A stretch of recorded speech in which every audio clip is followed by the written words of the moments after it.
উপরে বা কোন কোন জায়গার উপর বিশেষ ধরনের প্রবণতা শো করে, দেখায়, এগুলো আমরা জানি। যেমন ধরুন লাইকোপোডিয়াম যদি আমরা ভাবি, লাইকোপোডিয়াম হচ্ছে লিভারের উপর বা ইয়ের উপরে ভালো কাজ করে, মানে ওই জায়গাটার প্রবণতা একটা আছে। আবার কোনো মেডিসিন আছে যেমন আমাদের যেগুলো বাত তৈরি করে বা ইয়ে করে, সেখানে কেউ হয়তো ফাইব্রাস টিস্যুর উপরে, কেউ কানেক্টেড টিস্যুর উপরে এরকম কাজ করে, মেটেরিয়ালটাকে কিন্তু আমরা দেখতে পাই।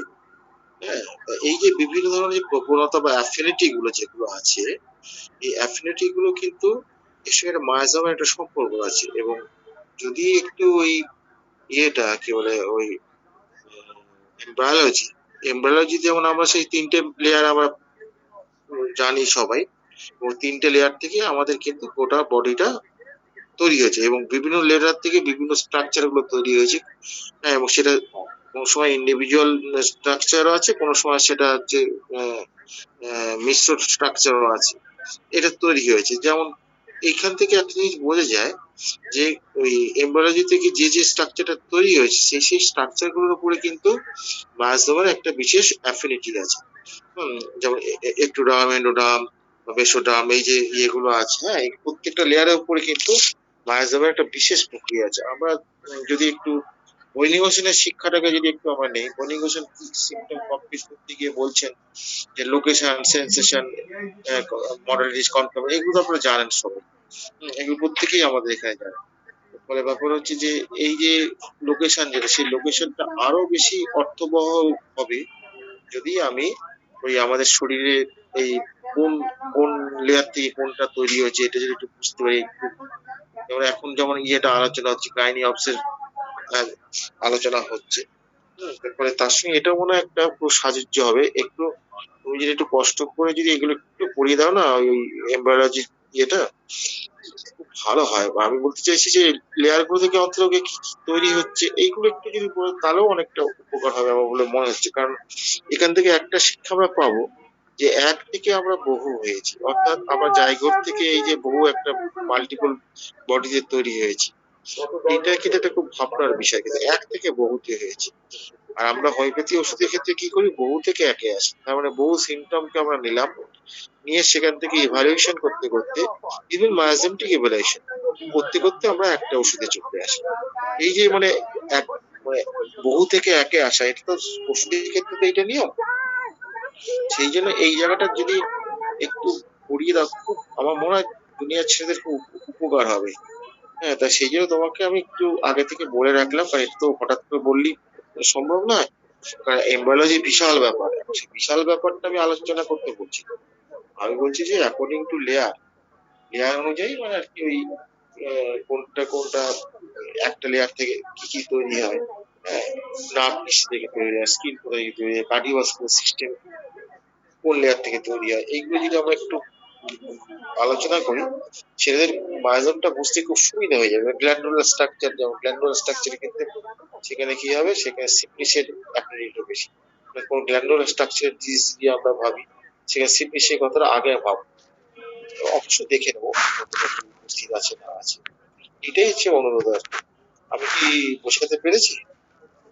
জি স্যার, অবশ্যই।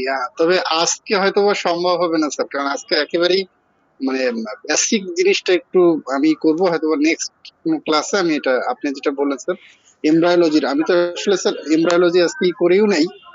আজকে জাস্ট আজকের কথা বলিনি, আমি আজকের কথা বলিনি, আমি প্রিপারেশন নিতেই বলছিলাম। হঠাৎ করে অবশ্যই তো স্যার, বললে হবে না, মেডিকেল ইনশাল্লাহ। সায়েন্স তো বলতে গেলে একটু প্রিপারেশন তো অবশ্যই। এটা অবশ্যই স্যার, মাথায় ইনশাল্লাহ। আপনি যেটা বললেন আমি স্যার অবশ্যই চেষ্টা করবো স্যার। আমার যুক্তিটা বোঝা গেছে কি? জি স্যার, আমি বুঝতে পেরেছি ইনশাল্লাহ। ওখান থেকে হলো করে আমরা খুব মায়াজাবেটিক ইভ্যালুয়েশনটা ঝট করে করে ফেলতে পারবো। মানে ইয়ের ক্ষেত্রে মানে কি একাডেমিক্স এর ক্ষেত্রে আমরা চট করে করে ফেলতে পারবো, খুব সুবিধা হবে। ঠিক আছে, জি আমি তাহলে একটু পরে তাহলে ঢুকছি। ঠিক আছে, আমি এখন বেরোবো না, এখানে থাকবো আমি। ঠিক আছে, জি স্যার। আমি আমি আমি ইয়ে তোমার বক্তৃতা শুনে তারপরে আমি বেরিয়ে আসবো। কালকে আমার 4টের সময় উঠতে হবে। আচ্ছা স্যার। ঠিক আছে, ধন্যবাদ, রাখছি তাহলে। জি sir.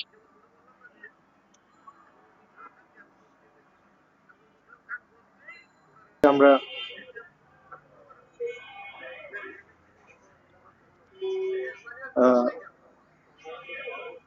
I hope everybody on site also had a great day. We are going to enter the 2:30 class of our Homeo group. Bismillah Rahman Rahim. First, everyone will greet me. Assalamu alaikum. Today, 10th November 2021, on Wednesday, Homeodarpan Group conveyed many good wishes and congratulations to the dear, loving, well-loved students, brothers and sisters of Bank. আপনারা ইতিমধ্যেই জেনেছেন যে topic আমাদের আজকের topic হচ্ছে human anatomy basic concept of female reproductive system. এর উপরে যিনি আজকে ডিসকাশন করবেন আমাদের শ্রদ্ধেয় একজন শিক্ষক, যিনি দীর্ঘদিন ধরেই হোমিওপ্যাথি জগতে শেখানোর যে প্রসেস সেটি চালু রেখেছেন আমাদের জন্য। তিনি হলেন আমাদের সকলের প্রিয় ডক্টর এস.এম. জাহাঙ্গীর, বিএইচএমএস, সরকারি homeopathic medical college, Dhaka, Mirpur 14, physiology ও প্র্যাকটিস অব হোমিওপ্যাথিক মেডিসিনের প্রভাষক হিসেবে কর্মরত আছেন কলারোয়া হোমিওপ্যাথিক মেডিকেল কলেজ, সাত। উনি প্রাক্তন লেকচারার ও academy in charge, Dhaka medical institute and MATS, Dhaka. ওনার আরো অনেক ডেজিগনেশন আছে, তার মধ্যে আমি যদি একটু উল্লেখ করি সেটি হচ্ছে বাংলাদেশ কারিগরি শিক্ষা বোর্ডের অধীনে 1 বছর মেয়াদী প্যারামেডিকেল কোর্সের প্রথম সেমিস্টার প্যাথোলজি এবং দ্বিতীয় সেমিস্টার প্র্যাকটিস অফ মেডিসিন অংশের লেখক। বইটি প্রকাশ প্রাইম পাবলিকেশন। উনি বর্তমানে চেম্বার করছেন ideal health homeo health care, যেটি মেহেরপুরে অবস্থিত। তো স্যারের আসলে অনেক কিছুই আসলে আমরা বলতে পারি, তো আসলে বলতে গেলে সময় লেগে যাবে, কারণ স্যার অত্যন্ত গুণীজন একজন। তো আমার বেশি কিছু আসলে এখানে বলবো না। আমাদের ক্লাসটি যেহেতু আমরা 13 মিনিট অলরেডি লেট করেছি, শ্রদ্ধেয় অনেক স্যাররা এসছেন এবং যারা আমাদের মতো যারা শিখছি তারাও এসে পড়েছেন। সো আমি শুরু করতে চাচ্ছি আজকের ক্লাসটি। স্যার, কাইন্ডলি যদি আপনি আজকের ক্লাসটি শুরু করতেন। ধন্যবাদ রাইসুল ইসমাইল স্যারকে। আজকে হোমিওপ্যাথি দর্পণ গ্রুপের 230তম ক্লাস। এই 230তম ক্লাসে আমি doctor SM. Jahangir, BHMS complete করেছি সরকারি হোমিওপ্যাথিক মেডিকেল কলেজ থেকে। আজকে আপনাদের সামনে আমি আসলে খুব সংক্ষিপ্ত আকারেই হিউম্যান অ্যানাটমির একটি টপিক উপস্থাপন করব। আমার কথা কি ক্লিয়ার শোনা যাচ্ছে? কোনো সমস্যা হচ্ছে কি? না স্যার, শোনা যাচ্ছে, প্লিজ কন্টিনিউ। আসলে আমি বেসিক্যালি যে জিনিসটা সবসময় করে থাকি, আমার আলোচনায় খুব বেসিক জিনিসগুলোই উল্লেখ করে থাকি। আর একেবারেই ডেপথ যে বিষয়গুলো সেগুলো আলোচনা আমি একটু কম করি। এর কারণ আছে, কারণটার ক্ষেত্রে যেটা হয়তো অনেক গুণীজন,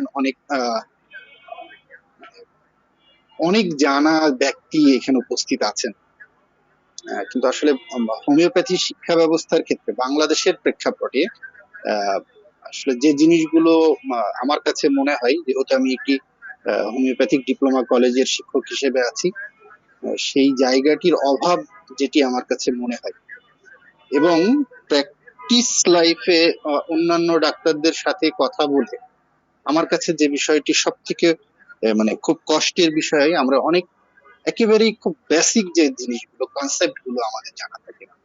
হয়তোবা দীর্ঘদিন চিকিৎসা করছি, সেটা ডিপ্লোমা বা সার্টিফিকেট ধারী হোক বা নন সার্টিফিকেট ধারী হোক, কিন্তু বেসিক মেডিকেল সায়েন্সের যে একেবারে বেসিক সাবজেক্ট গুলো, বিশেষ করে anatomy, physiology, pathology, biochemistry, microbiology, practice of medicine, gynae obs, এই বিষয়গুলো আসলে একটু জানা প্রয়োজন।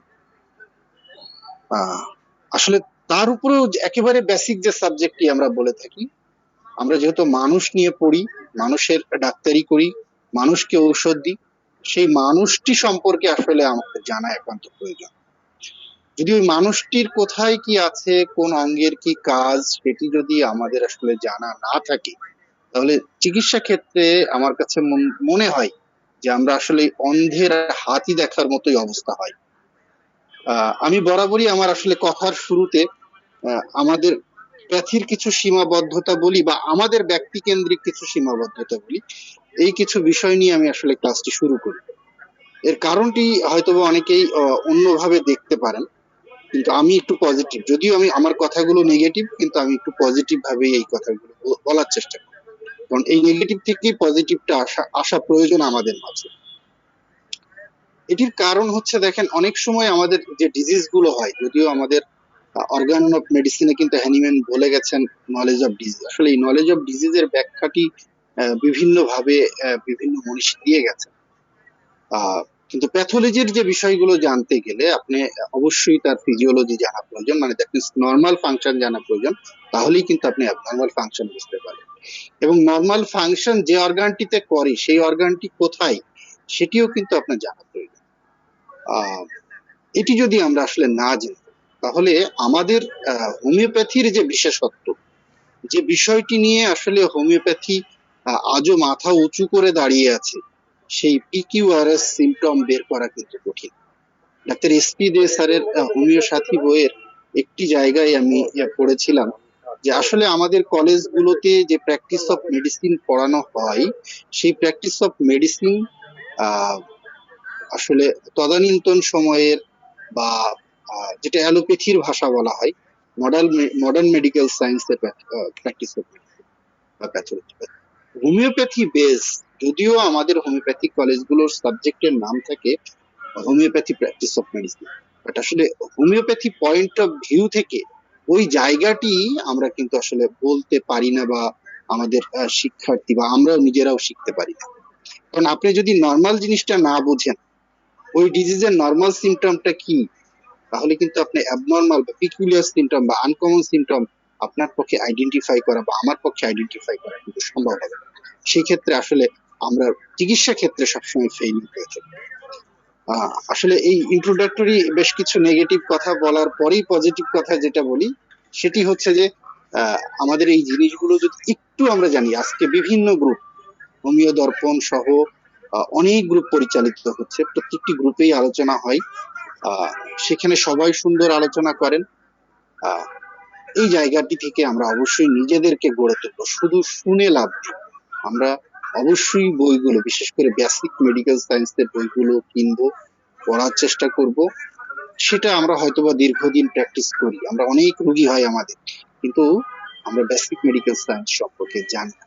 সেই জানাটার না জায়গা থেকে আমরা আসলে আমাদের যে সম্মান, আমরা যেটি নিয়ে আসলে আহ, চিন্তা করি, সেটি কিন্তু আমাদের কাছে কখনোই ধরা দিবে না। আহ, আমার আজকের যে বিষয়, আজকের আলোচ্য বিষয় হিউম্যান অ্যানাটমির basic concept of female reproductive system. আসলে এই বিষয়টি আলোচনা করার যে প্রয়াস, আসলে উদ্বুদ্ধতা আমার কাছে এসেছে, সেটা হচ্ছে আমাদের ডাক্তার নীলকমল স্যার যে জার্নিটি শুরু করেছেন, এটি একটি বিশাল জার্নি। এই বিশাল জার্নির একটি অংশ আসলে এই রিপ্রোডাক্টিভ সিস্টেম। সেই রিপ্রোডাক্টিভ সিস্টেমের কি আছে, এর মধ্যে কি আছে, সেইটুকু আসলে আমি আপনাদের সামনে উপস্থাপন করার চেষ্টা করব। আসলে আমাদের এই আজকের পার্টিসিপেন্টদের মধ্যে এখানে অবশ্যই আমাদের ফিমেল ডক্টর আছে বা ফিমেল স্টুডেন্ট আছে, মেল তো আছি, বা পুরুষ মহিলা আমরা যেটাই বলি সকলেই আছি। আহ, যেহেতু জেনিটালিয়ার বিষয়, এখানে কিছু বিষয়, কিছু কথা আসবে, যে কথাগুলো অবশ্যই আপনারা পজিটিভ ভাবে নেবেন।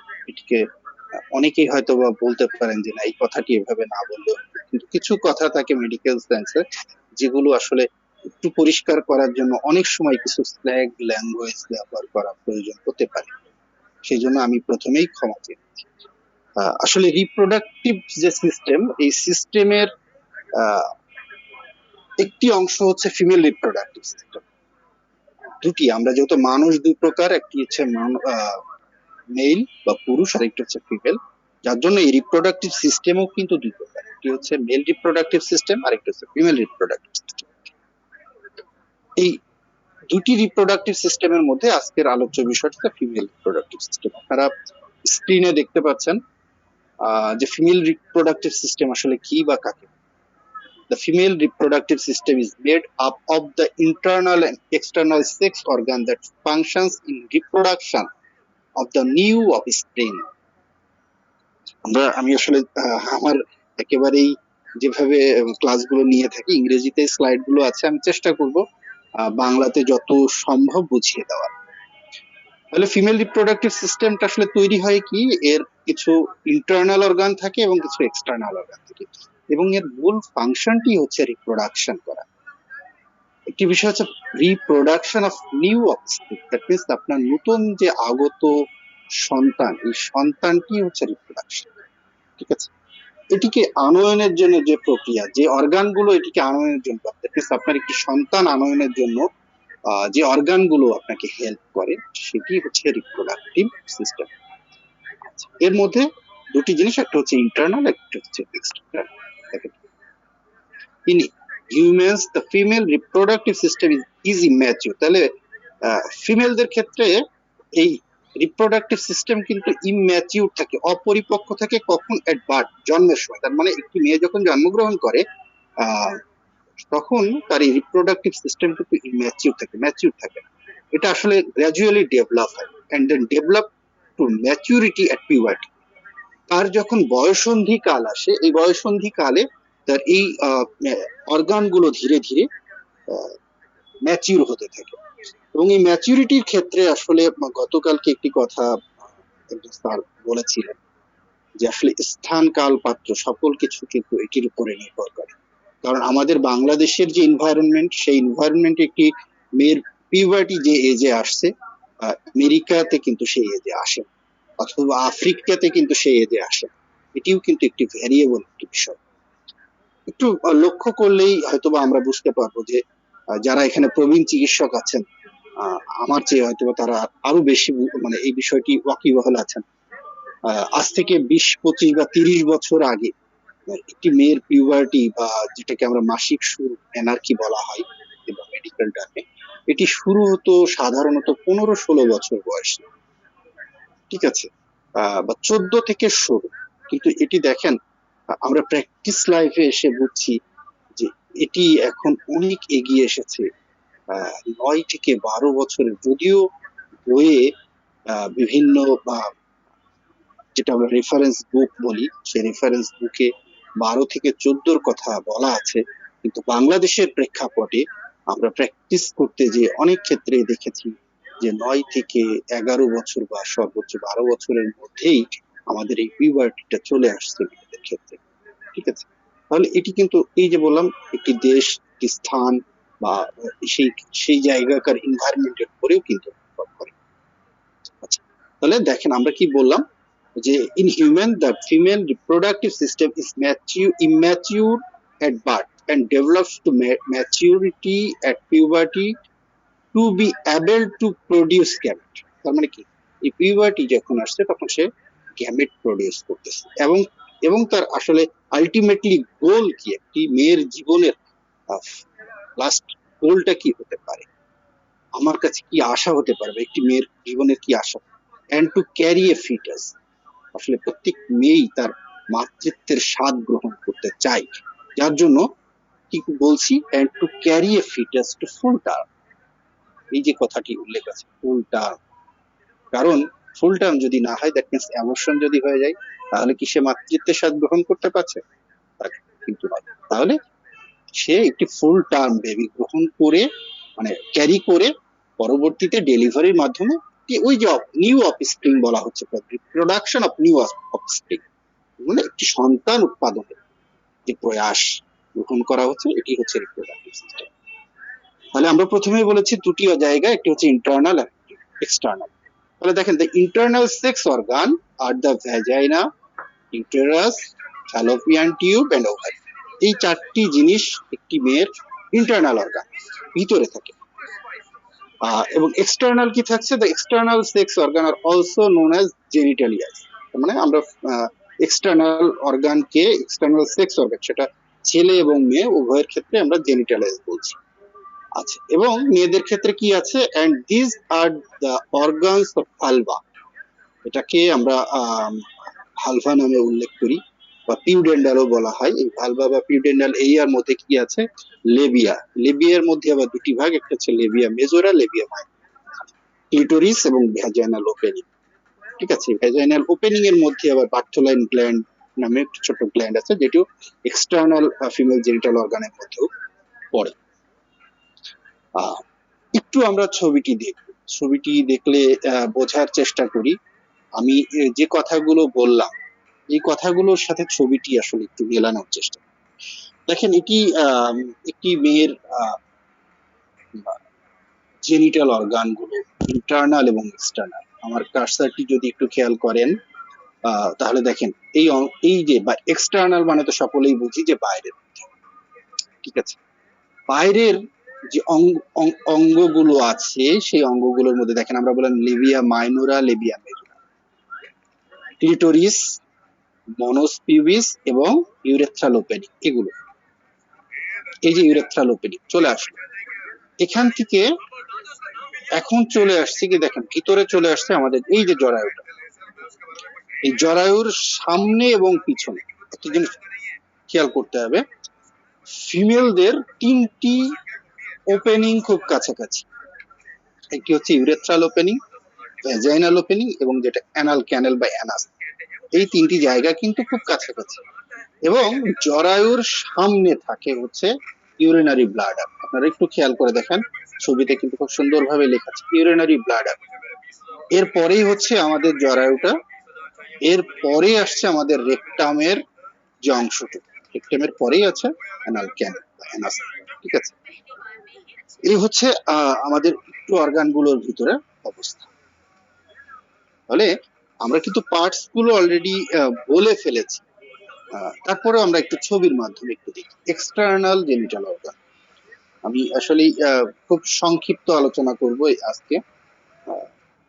ইন্টারনালের ডিটেলস এটা আসলে একটু আমরা, কারণ ইন্টারনালের ভিতরে বেশ কিছু রোগের উদ্ভব হয়, যেগুলো নিয়ে আসলে একটু আলোচনা হয়তো বা পার্ট বাই পার্ট করার চেষ্টা করব।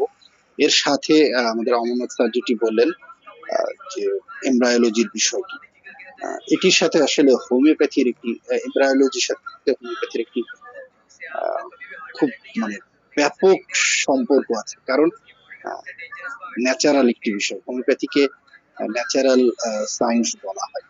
ঠিক আছে, ঠিক ন্যাচারালি এমব্রায়োলজিতে একটি বাচ্চা কিভাবে আসছে, সেটির সাথেও হোমিওপ্যাথির একটি বড় রকমের সম্পর্ক আছে। আমি চেষ্টা করব যে কোনো একটি পার্টে, এমব্রায়োলজিতেও আসলে বেশ কয়েকটি পার্ট প্রয়োজন হবে, চেষ্টা করব আমার সর্বোচ্চ দিয়ে আপনাদের সামনে উপস্থাপন করা। দেখেন, ফিমেল এক্সটার্নাল জেনিটাল অর্গানের মধ্যে আমরা যে প্রথমটাই বলছিলাম মনোস পিউবিস। দ্যাট মিন্স এই যে সামনের অংশটুকু, দেখেন পিউবিক হেয়ার আছে, এই মনোস পিউবিসটা হচ্ছে এই জায়গা। এরপরে আছে ক্লিটোরিস। এগুলো মূলত আজকে আমরা এক্সটার্নাল জেনিটাল অর্গান গুলোই সামনে উপস্থাপন করব। এরপরে যেটি হচ্ছে, একটা হচ্ছে লেবিয়া মেজোরা আর একটি হচ্ছে লেবিয়া মাইনর। লেবিয়া মেজোরা আমরা নাম থেকে, মেজর দ্যাট মিন্স বড়, লেবিয়া মাইনর দ্যাট মিন্স ছোট। ঠিক আছে, আর এর মধ্যে দেখেন ওপেনিং বললাম, ইউরেথ্রাল ওপেনিং আছে একেবারে এর পিছনের দিকে কিন্তু অ্যানাস, আর এটা হচ্ছে ভ্যাজাইনাল ওপেনিং। ঠিক আছে, এবং ভ্যাজাইনাল ওপেনিং এর ভিতরে আমাদের বার্থোলাইন গ্ল্যান্ড নামে একটি সিক্রেটরি গ্ল্যান্ড থাকে, এবং ওর উপরে একটি মেমব্রেন থাকে। ঠিক আছে, এটাকে আমরা হাইমেন বলি। এটি হচ্ছে আমাদের একটি এক্সটার্নাল জেনিটাল অর্গান ছবি, ফিমেল এক্সটার্নাল জেনিটাল অর্গান। এরপরে আসে ফিমেল ইন্টারনাল জেনিটাল অর্গান। আমরা চারটি অর্গানের কথা এখানে বলছি। এটি হচ্ছে দেখেন ওভারি।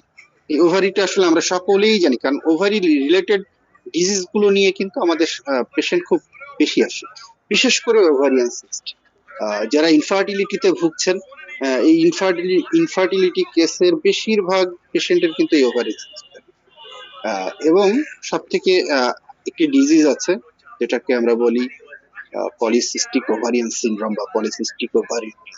এই ডিজিজটি বর্তমানে বলা চলে খুব বেশি দেখা দিচ্ছে। এই ডিজিজটি যাদের থাকে তাদেরকে মানে মাতৃত্বের স্বাদ গ্রহণ করতে আসলে খুব কষ্টকর একটি বিষয় হয়ে যায়। এবং মডার্ন মেডিকেল সায়েন্স এই জায়গাটিতে আমার কাছে মনে হয় ওনারা ট্রিটমেন্টের ক্ষেত্রে কিছুটা পিছিয়ে আছে থেকে। ঠিক আছে, এরপরে আমাদের যেটি আছে ইউটেরাস। দেখেন এই ইউটেরাস এর সাথে আরেকটি অর্গানের নামের মিল আছে। ইউটেরাসের সাথে আরেকটি অর্গানের নামের মিল আছে। আমি আসলে যদিও এটি চাওয়া ঠিক না, তারপর আমি বলবো যে আপনারা ওই অর্গানটির নাম যদি কেউ চ্যাট বক্সে লিখেন তাহলে সব থেকে ভালো। আমরা আসলে ওই অংশটুকু কিন্তু পড়িয়েছিলাম এবং সেটি আমি বক্তব্য পেশ করেছিলাম। Thank you Fatema Monika. Ureter এই জায়গাটি অবশ্যই আপনারা খেয়াল রাখবেন। দুটি জিনিস, একটা হচ্ছে ইউরেটার যেটা কিডনি সিস্টেমের, ঠিক আছে, বা ইউরিনারি সিস্টেমের ওখানে, একটা হচ্ছে ইউটেরাস। দুটি জিনিস, ইউটেরাসটা হচ্ছে মেয়েদের আর ইউরেটার তো দুজনের থাকে, ছেলে মেয়ে থাকে। আচ্ছা, আমাদের এই ওভারি থেকে দেখেন একটি টিউব আছে যেটাকে আমরা বলি ফেলোপিয়ান টিউব বা অনেকে ইউটেরাইন টিউবও বলে, ফেলোপিয়ান। আচ্ছা, এই ইউটেরাসের আবার ভাগ আছে, যদিও এখানে আসলে ভাগটা উল্লেখ নেই। ইউটেরাসের ফান্ডাস থাকে উপরে, এরপরে বডি অফ দ্য ইউটেরাস, এরপরে হচ্ছে সার্ভিক্স। সার্ভিক্স এর পরেই হচ্ছে ভ্যাজানাল ক্যাপ। এই সার্ভিক্সে আবার দুটি ভাগ, একটি হচ্ছে এক্সটার্নাল আর একটি ইন্টারনাল। আচ্ছা, আবার আমাদের যে ইউটেরাস আছে, ইউটেরাসের আসলে আমাদের প্রত্যেকটি অর্গানের কিছু লেয়ার আছে। ঠিক ইউটেরাসের আমরা লেয়ার আছে, যখন আমরা এটি দ্বিতীয় পার্টে ডিটেলস পড়াবো তখন অবশ্যই আপনাকে বলে দেব। এখন আমি প্রথমে বলেছি আজকের আলোচনাটির ক্ষেত্রে আমরা ফিমেল এক্সটার্নাল জেনিটাল অর্গান নিয়ে বেশি আলোচনা করব। এই ফিমেল এক্সটার্নাল জেনিটাল অর্গানটা কি আমরা একটু বলে দিয়েছি। দেখেন, external female genital organ include the mons pubis, labia majora, labia minora, Bartholin glands and clitoris। ঠিক আছে, তাহলে এই অর্গান, এই এরিয়াটাকেই বলা হয় ভালভা। তাহলে দুটি জিনিস, একটা হচ্ছে আমরা যদি ফিমেল এক্সটার্নাল জেনিটাল অর্গানও বলি অথবা কেউ যদি ভালভা উচ্চারণ করে, তার মানে ভালভা এরিয়ার মধ্যে এগুলো আছে। এই জন্যই বলা the area containing this organ is called the vulva. এটির আর একটি নাম কিন্তু pudendum. It's also known as pudendum. তাহলে নাম কিন্তু আমরা দুটো, একটি ভালভা পাচ্ছি, একটি পিউডেন্ডাম পাচ্ছি। এই জায়গাগুলো আমরা একটু খেয়াল করি। অনেক সময় প্রেসক্রিপশনে লেখা থাকে, হয়তো আমরা বুঝতে পারি না জানার ক্ষেত্রে। এর যে অর্গানটি সেটি হচ্ছে মনস পিউবিস। দেখেন আপনারা চিত্রের উপরের দিকে লেখা আছে মনস পিউবিস। দ্যাট মিন্স আমাদের যে পিউবিক সিম্ফাইসিস আছে, দ্যাট মিন্স হিপ বোনের সামনে যে অংশটুকু, এটিকে বলা হয় পিউবিক সিম্ফাইসিস। এই পিউবিক সিম্ফাইসিস বরাবর যে অংশটুকু থাকে মেয়েদের, সেটিকেই বলা হয় মনস পিউবিস। আচ্ছা, তাহলে কি হচ্ছে, the mons pubis is rounded mound of fatty tissue that covers the pubic bone। আমি বললাম পিউবিক বোনের উপরে যে ফ্যাটি টিস্যু কাভারিং থাকে, এটি হচ্ছে আমাদের এই এরিয়াটির নামই হচ্ছে। তাহলে এটা কি হচ্ছে দেখেন, during puberty it becomes covered with hair. যখন একটি মেয়ে পিউবার্টি, দ্যাট মিন্স তার মাসিক শুরু হয়, সে যখন তার সেকেন্ডারি সেক্সুয়াল ক্যারেক্টার ডেভেলপ করতে থাকে, তখন কি হচ্ছে, তার এখানে pubic hair, that means pubic hair grow করাটাও কিন্তু সেকেন্ডারি সেক্সুয়াল ক্যারেক্টারের একটি বৈশিষ্ট্য। আমরা একটি মেয়ে বুঝবে কি করে বা সে পিউবার্টিতে যাচ্ছে, সেটা হচ্ছে তার এই জেনিটাল অর্গানগুলো, এক্সটার্নাল জেনিটাল অর্গানগুলো আছে এক ধরনের পিউবিক হেয়ার বলি আমরা, এই পিউবিক হেয়ার গ্রো করে। ঠিক আছে, তাহলে পিউবার্টির সময় এই মনস পিউবিসটা টিবিএ কাভার থেকে পিউবিক হেয়ার।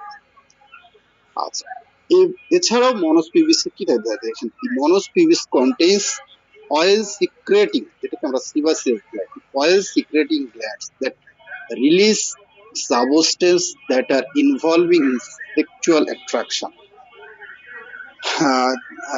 যখন আসলে আমাদের যে সেক্সুয়াল অ্যাট্রাকশনটা হয়, সেক্সের প্রতি ইচ্ছা বা আগ্রহটা জন্মায়, তখন কিন্তু এখান থেকে সিক্রেশন আসে, এক ধরনের ইন্টারনাল সিক্রেশন আসে। এবং দেখবেন ওই জায়গাটি কিন্তু ঘেমে যায়, ঠিক আছে, সিবাসিয়াস গ্ল্যান্ড থেকে একটু ঘাম সোয়েট। এরপরে আসি আসলে লেবিয়া মেজরা। আমরা নামে থেকেই বুঝছি যে মেজর, মেজর দ্যাট মিন্স বড়। দেখেন যে লেবিয়া মেজরা পাশে লিটারারি লার্জ লিপ, ঠোঁট, লিপ মানে ঠোঁট, সেটা আমরা সকলেই জানি। লার্জ মানে বড়, তার মানে কি লেবিয়া মেজরাটা হচ্ছে বড় ঠোঁটের মতো। একটু খেয়াল করে দেখেন, লেবিয়া মেজরা লেখা আছে ছবিতে এবং বড় ঠোঁট, এর পাশেই হচ্ছে ছোট ঠোঁট, যেটা হচ্ছে লেবিয়া মাইনর, ঠিক আছে।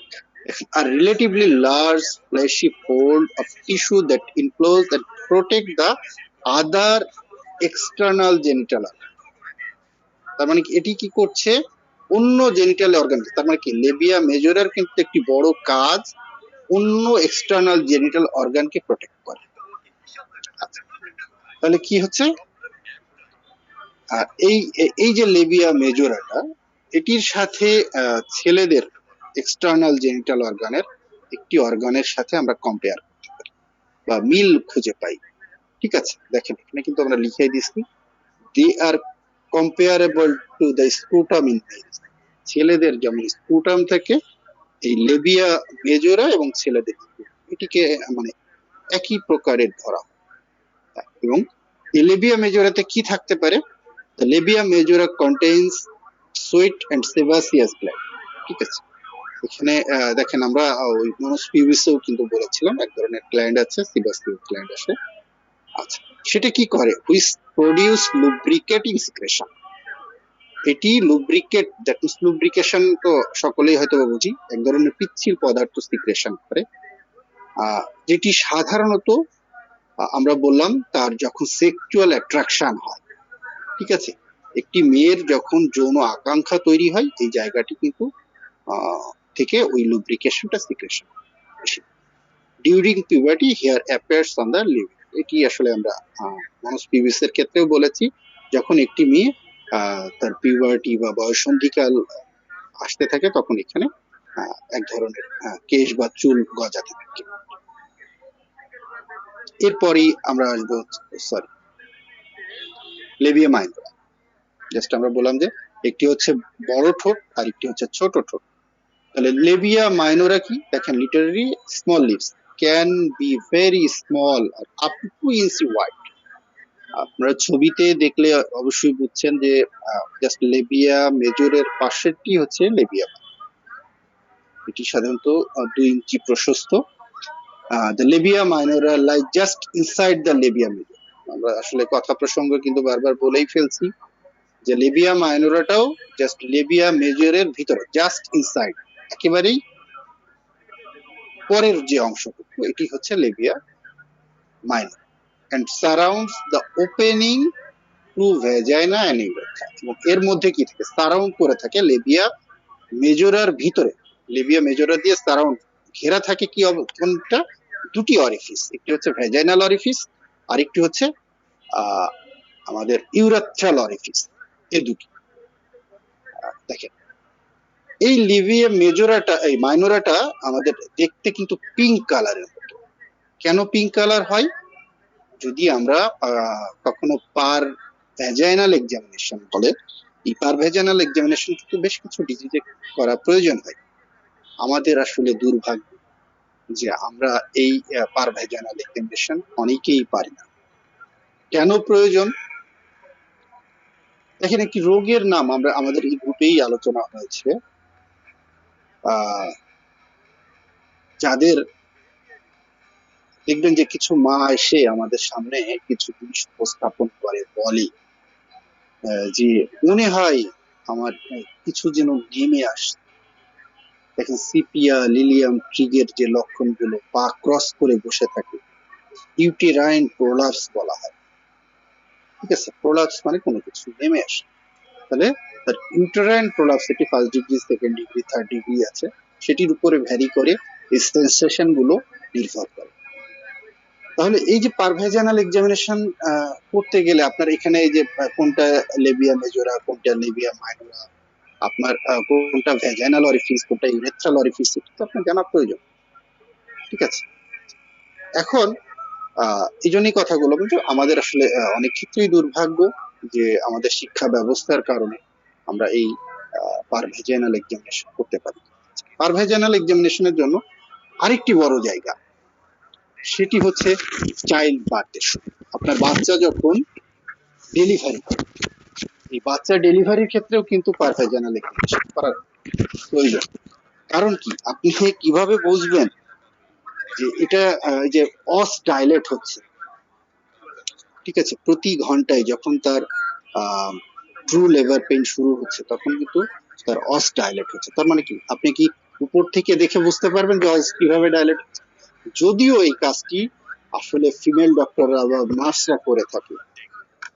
ইন কেস আমি যেটি বলে থাকি, আমার ওয়াইফ বা আপনার ওয়াইফের প্রেগনেন্সিতে হঠাৎ করে কোথাও যদি তার এরকম প্রসব বেদনা শুরু হয়, আমি যদি না জানি বা ডাক্তার হিসেবে আমার যদি না জানা থাকে, তাহলে আসলে ওই সময়কার সিচুয়েশন আর কি হবে।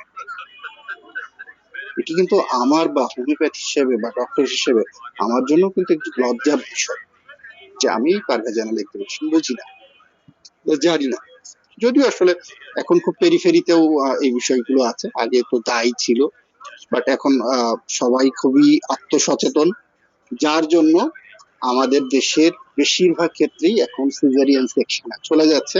কেউ কিন্তু ভ্যাজাইনাল ডেলিভারি আর হচ্ছে না, খুব কম হচ্ছে না এই কথাটি বলবো না, খুবই কম। এবং কিছুদিন আগে দেখেন প্রথম আলো কিন্তু এটি নিয়ে একটি রিপোর্ট প্রকাশ করেছিল এবং তাদের একটি গবেষণাতে এটি চলে এসেছে। আচ্ছা, তাহলে আমরা এবার আসি যে ওই যে লেবিয়া মাইনোরা যে জায়গাটা, এটি পিঙ্ক থাকে, কেন থাকে দেখেন, a rich blood supply of blood vessel given the labia minora a pink colour. ওখানে আসলে দেখেন লার্জ নাম্বার অফ ব্লাড ভেসেলের সাপ্লাই, এই জন্য pink colour. During sexual stimulation this blood vessel become engorged with blood, মানে কি, রক্তের যে একটি উচ্ছ্বাস তৈরি হয়, ঠিক আছে, যার জন্য ওই জায়গায় পিঙ্ক কালারটি তৈরি হয়। কারণ সেক্সুয়াল স্টিমুলেশন যখন আসে, যখন আপনার বা ছেলে বা মেয়ের উভয়ের ক্ষেত্রেই কারো যদি সেক্সুয়াল স্টিমুলেশন হয়, তাহলে তার এই জেনিটাল অর্গান গুলোতে ব্লাড সাপ্লাই বেড়ে যায়। ঠিক আছে, এটিও কিন্তু একটি বিষয়। আচ্ছা, তাহলে কি বলছেন দেখেন, causing the labia minora to swell and become more sensitive to stimulation. তাহলে এই সময় এই লেবিয়া মেজরাটা মোর সেনসিটিভ হয়। তাহলে এই জায়গাটির ক্ষেত্রে একটি জাস্ট কি বলবো, ছোট্ট পরামর্শ যাদের জন্য, এখানে আমরা চিকিৎসক হিসাবে বিশেষ করে ছেলেদের সেক্সুয়াল প্রবলেমের ট্রিটমেন্ট করে থাকি অনেক বেশি। আমরা যেটাকে বলি সেক্স এডুকেশন, এই সেক্স এডুকেশনটা আমাদের দেশে আসলে কম, যদিও এখন পাঠ্যপুস্তকে এই সেক্স এডুকেশনটা অন্তর্ভুক্ত করা হয়েছে, বাট আসলে মেডিকেল লাইফেও এই প্রপার সেক্স এডুকেশনের বিষয়টি কিন্তু শেখানো হয় কম। মনে করেন যে আমাদের দেশে সাধারণত, আমি আসলে আমার টপিক ছাড়াও কিছু অন্য কথা বলছি, এই বলার কারণটি আমাদের চিকিৎসা জীবনে সহায়তা করবে বলে আমি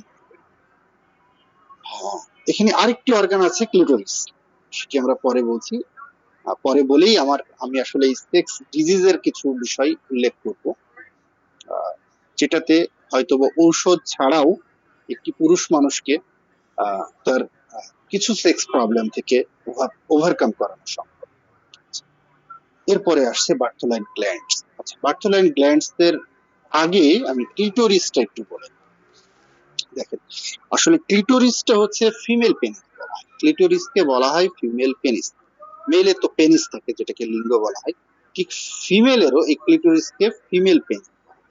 ঠিক আছে, দেখেন আমাদের জাস্ট মনোস পিউবিসের নিচে ক্লিটোরিস।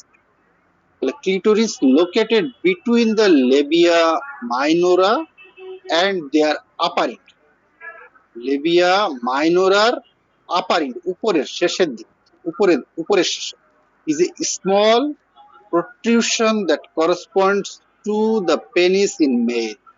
যে কথাটি প্রথমেই বললাম সেটি এখানে করা আছে। আচ্ছা, তাহলে the clitoris like the penis is very sensitive to sexual stimulation, very sensitive। এবং এই জন্য দেখেন শুধু সেন্সিটিভ কথাটি উল্লেখ করেন, এখানে ভেরি সেন্সিটিভ কথা করা আছে। and can become erect। আমরা সকলেই জানি যে পুরুষের লিঙ্গ, আমি আমি ওই যে প্রথমে বলেছিলাম যে কিছু স্ল্যাগ ল্যাঙ্গুয়েজ হয়তো ব্যবহার করবো আমরা। পুরুষের লিঙ্গ যেটাকে আমরা বলি উত্থান বা খাড়া, যে কথাটা বাংলাতে বলা হয়, অনেক পুরুষ মানুষ এসে যেটি বলে যে আমার লিঙ্গ খাড়া হচ্ছে না। ঠিক সেক্সুয়াল ইন্টারকোর্সের আগে কি মেয়ের এই জায়গাটি, ঠিক একটি পুরুষের যেমন সেক্সুয়াল ইন্টারকোর্সের আগে পেনিস ইরেক্ট হয়, একটি মেয়েরও সেক্সুয়াল ইন্টারকোর্সের আগে এই ক্লিটোরিস ইরেক্ট হবে। ঠিক আছে, stimulation the clitoris can result in an orgasm. এই যে বিষয়টি, অর্গাজমের বিষয়টি, দ্যাট মিন্স একটি সেক্সুয়াল ইন্টারকোর্সের যে চরম মুহূর্ত, যে পুলক অনুভব, এই এই যে এই স্টিমুলেশনটি যদি সে বেশি দেওয়া যায় এখানে, তাহলে তার অর্গাজমটা খুব দ্রুত হওয়া সম্ভব। তাহলে আমরা ক্লিটোরিসকে বলছি ফিমেল পেনিস। এরপরে এসে আমরা তার জাস্ট আগের অংশটুকুই পরে বলছি বার্থোলাইন গ্ল্যান্ড। এটি এক ধরনের গ্ল্যান্ড থেকে তো আমরা সকলেই জানি কিছু সিক্রেশন হয়। তাহলে বার্থোলাইন গ্ল্যান্ড, এটির আর একটি নাম বার্থোলাইন, মানে এখানে অ্যাপোস্ট্রোফিস এস দেওয়া আছে আর এস ছাড়া, এটার আরেকটি নাম হচ্ছে গ্রেটার ভেস্টিবুলার গ্ল্যান্ড। এটি একটু পি শেপড, ঠিক আছে, বাদামের মানে কি বলবো, ছোট যে মসুরির ডাল এরকম শেপ। দেখেন এখানে যে বার্থোলাইন গ্ল্যান্ড ছবিতে দেওয়া আছে, গোল চিহ্ন দেওয়া, ঠিক আছে। এটি আসলে দুই পাশে দুটি থেকে পি শেপড, ঠিক আছে। আর two P shaped compound alveolar gland located slightly posterior, খুব সামান্যই posterior মানে পিছনের দিকে, and to the left and right, তার মানে কি দুই সাইডে পিছনে, of the opening of vagina, আমরা বলে ভ্যাজাইনাল ওপেনিং এর জাস্ট পিছনের দিকে, অল্প একটু, খুব বেশি না, স্লাইটলি posterior পিছনের দিকে। এবং কি হয়, ভ্যাজাইনাল ওপেনিং এর ডানে এবং বামে দুই সাইডে কি হয়, কি করে, the secretes mucus to lubricate the vagina। এখান থেকে যে সিক্রেশনটা হয়, এই সিক্রেশন আমাদের এই ভ্যাজাইনাল ক্যানেলকে কি করে, পিচ্ছিল করে দেয়। ঠিক আছে, এটা ভ্যাজাইনাল ক্যানেলকে পিচ্ছিল করে দেয়। আচ্ছা, দেখেন সিপিয়া বা নেট্রামিউরের পেশেন্ট, ফিমেল পেশেন্ট আমাদের কাছে এসে বলে না যে আমি আমার এই কাজটির প্রতি আর ইচ্ছা নেই, অনিচ্ছা, সেক্সুয়াল ইন্টারকোর্সের প্রতি ভালো লাগে না। এই কথাটি কিন্তু মহিলাদের যেমন পুরুষদের সমস্যা আছে, ঠিক তদ্রুপ মহিলাদেরও কিন্তু এরকম কিছু সেক্সুয়াল সমস্যা আছে, সেক্স অ্যাভার্সন যেটা বলা হয়, ঠিক আছে, তার ইচ্ছা করে না। এবং যদিও দেখা যাচ্ছে সংসার টেকানোর জন্য অনেক সময় এই সেক্সুয়াল ইন্টারকোর্স এরা করলেও তার যে পার্টনার, তার হাজবেন্ড, সে কিন্তু সুখ অনুভব করে না। কারণ কি, এর একটি কারণ হচ্ছে তার যে ভ্যাজাইনাল ক্যানেলের যে শুষ্কতা, ড্রাইনেস অফ ভ্যাজাইনা, আমরা রেপাডোরিতে পেয়ে থাকি। ঠিক আছে, এটির মূল জায়গায় হচ্ছে আমাদের এই বার্থোলাইন গ্ল্যান্ডস থেকে যে লুব্রিকেশন সিক্রেশন হওয়ার কথা, সেটি কিন্তু হয় না, হচ্ছে না। এখন আমরা আসি একটু যে ডিজিজটির বিষয়ে একটু আলাপ মানে বলতে চাচ্ছিলাম, যে যেটি আমাদেরকে আসলে উপকার দেয়। আমরা অনেক সময় সাধারণত হোমিওপ্যাথি ডাক্তারের কাছে পুরুষদের সেক্সুয়াল ডিজিজ নিয়ে খুব বেশি আসে, খুব বেশি আসে। সেক্সুয়াল ডিজিজে ভুগলেই বিশেষ করে প্রিম্যাচিউর ইজাকুলেশন, যেটা বাংলাতে বলা হয় অতি দ্রুত বীর্যপাত, ইরেকটাল ডিসফাংশন, পেনিস ইরেক্ট হতে বা খাড়া হতে চায় না, পেনিট্রেশন ফেইলিউর, দ্যাট মিন্স স্ত্রী যৌনাঙ্গের মধ্যে পুরুষের যৌনাঙ্গ ঢোকাতে পারে না, আরেকটি হচ্ছে লস অফ লিবিডো। এই চারটি রোগ কিন্তু আমাদের সমাজে পুরুষদের বেশি হয়। যদিও আজকে ফিমেল জেনিটাল অর্গান, তারপরেও আমি আসলে এটির সাথে একটু সম্পর্ক আছে বলে আমি বলছি যে আপনি উইদাউট মেডিসিন ছাড়াই একজন পুরুষ মানুষকে এই সেক্স এডুকেশনটি দিয়েও তার সংসারটিকে ভালো করতে পারে। কারণ আমাদের দেশে এই সেক্সুয়াল পেশেন্টদের ক্ষেত্রে হোমিওপ্যাথি ডাক্তাররা প্রচুর টাকা নিয়ে থাকি, এবং রোগীগুলো আমাদের কাছে বন্দী, কারণ অ্যালোপ্যাথিতে আসলে ওনাদের কোনো ঔষধ নেই, ওনারাও এটি নিয়ে ট্রিটমেন্ট করে না। অনেক সময় ইউনানি আয়ুর্বেদিক ক্যাপসুল ট্যাবলেট দিয়েও ওনারা ট্রিটমেন্ট করে থাকে। আমরাও আমাদের বেশিরভাগ হোমিওপ্যাথি চিকিৎসক কিছু কিছু হোমিও কোম্পানির পেটেন্ট ওষুধ, কম্বিনেশন ওষুধ, জিনসেং বা আরো আদার্স কি কি আছে, ডামিয়ানা, এরকম জাতীয় ওষুধগুলো দিয়ে আমরা ট্রিটমেন্ট করে থাকি, এবং পেশেন্ট আসলে ইনস্ট্যান্ট রেজাল্ট চাই। সেক্ষেত্রে দেখেন আপনি, আমি তো বললাম যে সেন্সিটিভ কোনটা, একটি মেয়েকে যদি আপনি তার সেক্সুয়াল স্টিমুলেশন না দিতে পারেন, তাহলে কিন্তু ওই আপনার ওয়াইফ কিন্তু তার অর্গাজম হবে না, এবং সে যদি অর্গাজম না হয় তাহলে সে সেক্সুয়াল ইন্টারকোর্সের ক্ষেত্রে বা সেক্সুয়াল যে অ্যাক্ট সেটির ক্ষেত্রে কিন্তু সে আপনার কাছে সুখ পাবে না। তাহলে কি সেন্সিটিভ বললাম কোনটা, লেবিয়া মাইনোরা এবং ক্লিটোরিস। তাহলে আপনি এই দুটি জায়গাতে যদি স্টিমুলেশন দিতে পারেন, এই দুটি জায়গাতে যদি আপনি স্টিমুলেশন দিতে পারেন বাই হ্যান্ড, তাহলে কি আপনার ওয়াইফ মূল কাজের আগেই সে খুব সেক্সুয়াল প্যাশন হয়ে যাচ্ছে। এরপরে আপনি যদি পেনিস ইনসার্ট করেন তাহলে কি হচ্ছে, দুজনেই আপনার কিন্তু, বিশেষ করে আপনার ওয়াইফ, যে প্রবলেমটা হতো হয় ওয়াইফ কমপ্লেইন করে, এটি তো এই জায়গাতে কিন্তু আপনি খুব দ্রুতই আপনার ওয়াইফকে সুখ দিতে পারছেন। তাহলে উইদাউট মেডিসিন কিছু টেকনিক আপনি যদি অবলম্বন করেন তাহলে অবশ্যই আপনি ওই পেশেন্টকে উইদাউট মেডিসিনেই ভালো করতে পারছেন। কারণ এই ডিজিজ গুলোর 95% সাইকোলজিক্যাল, 95%।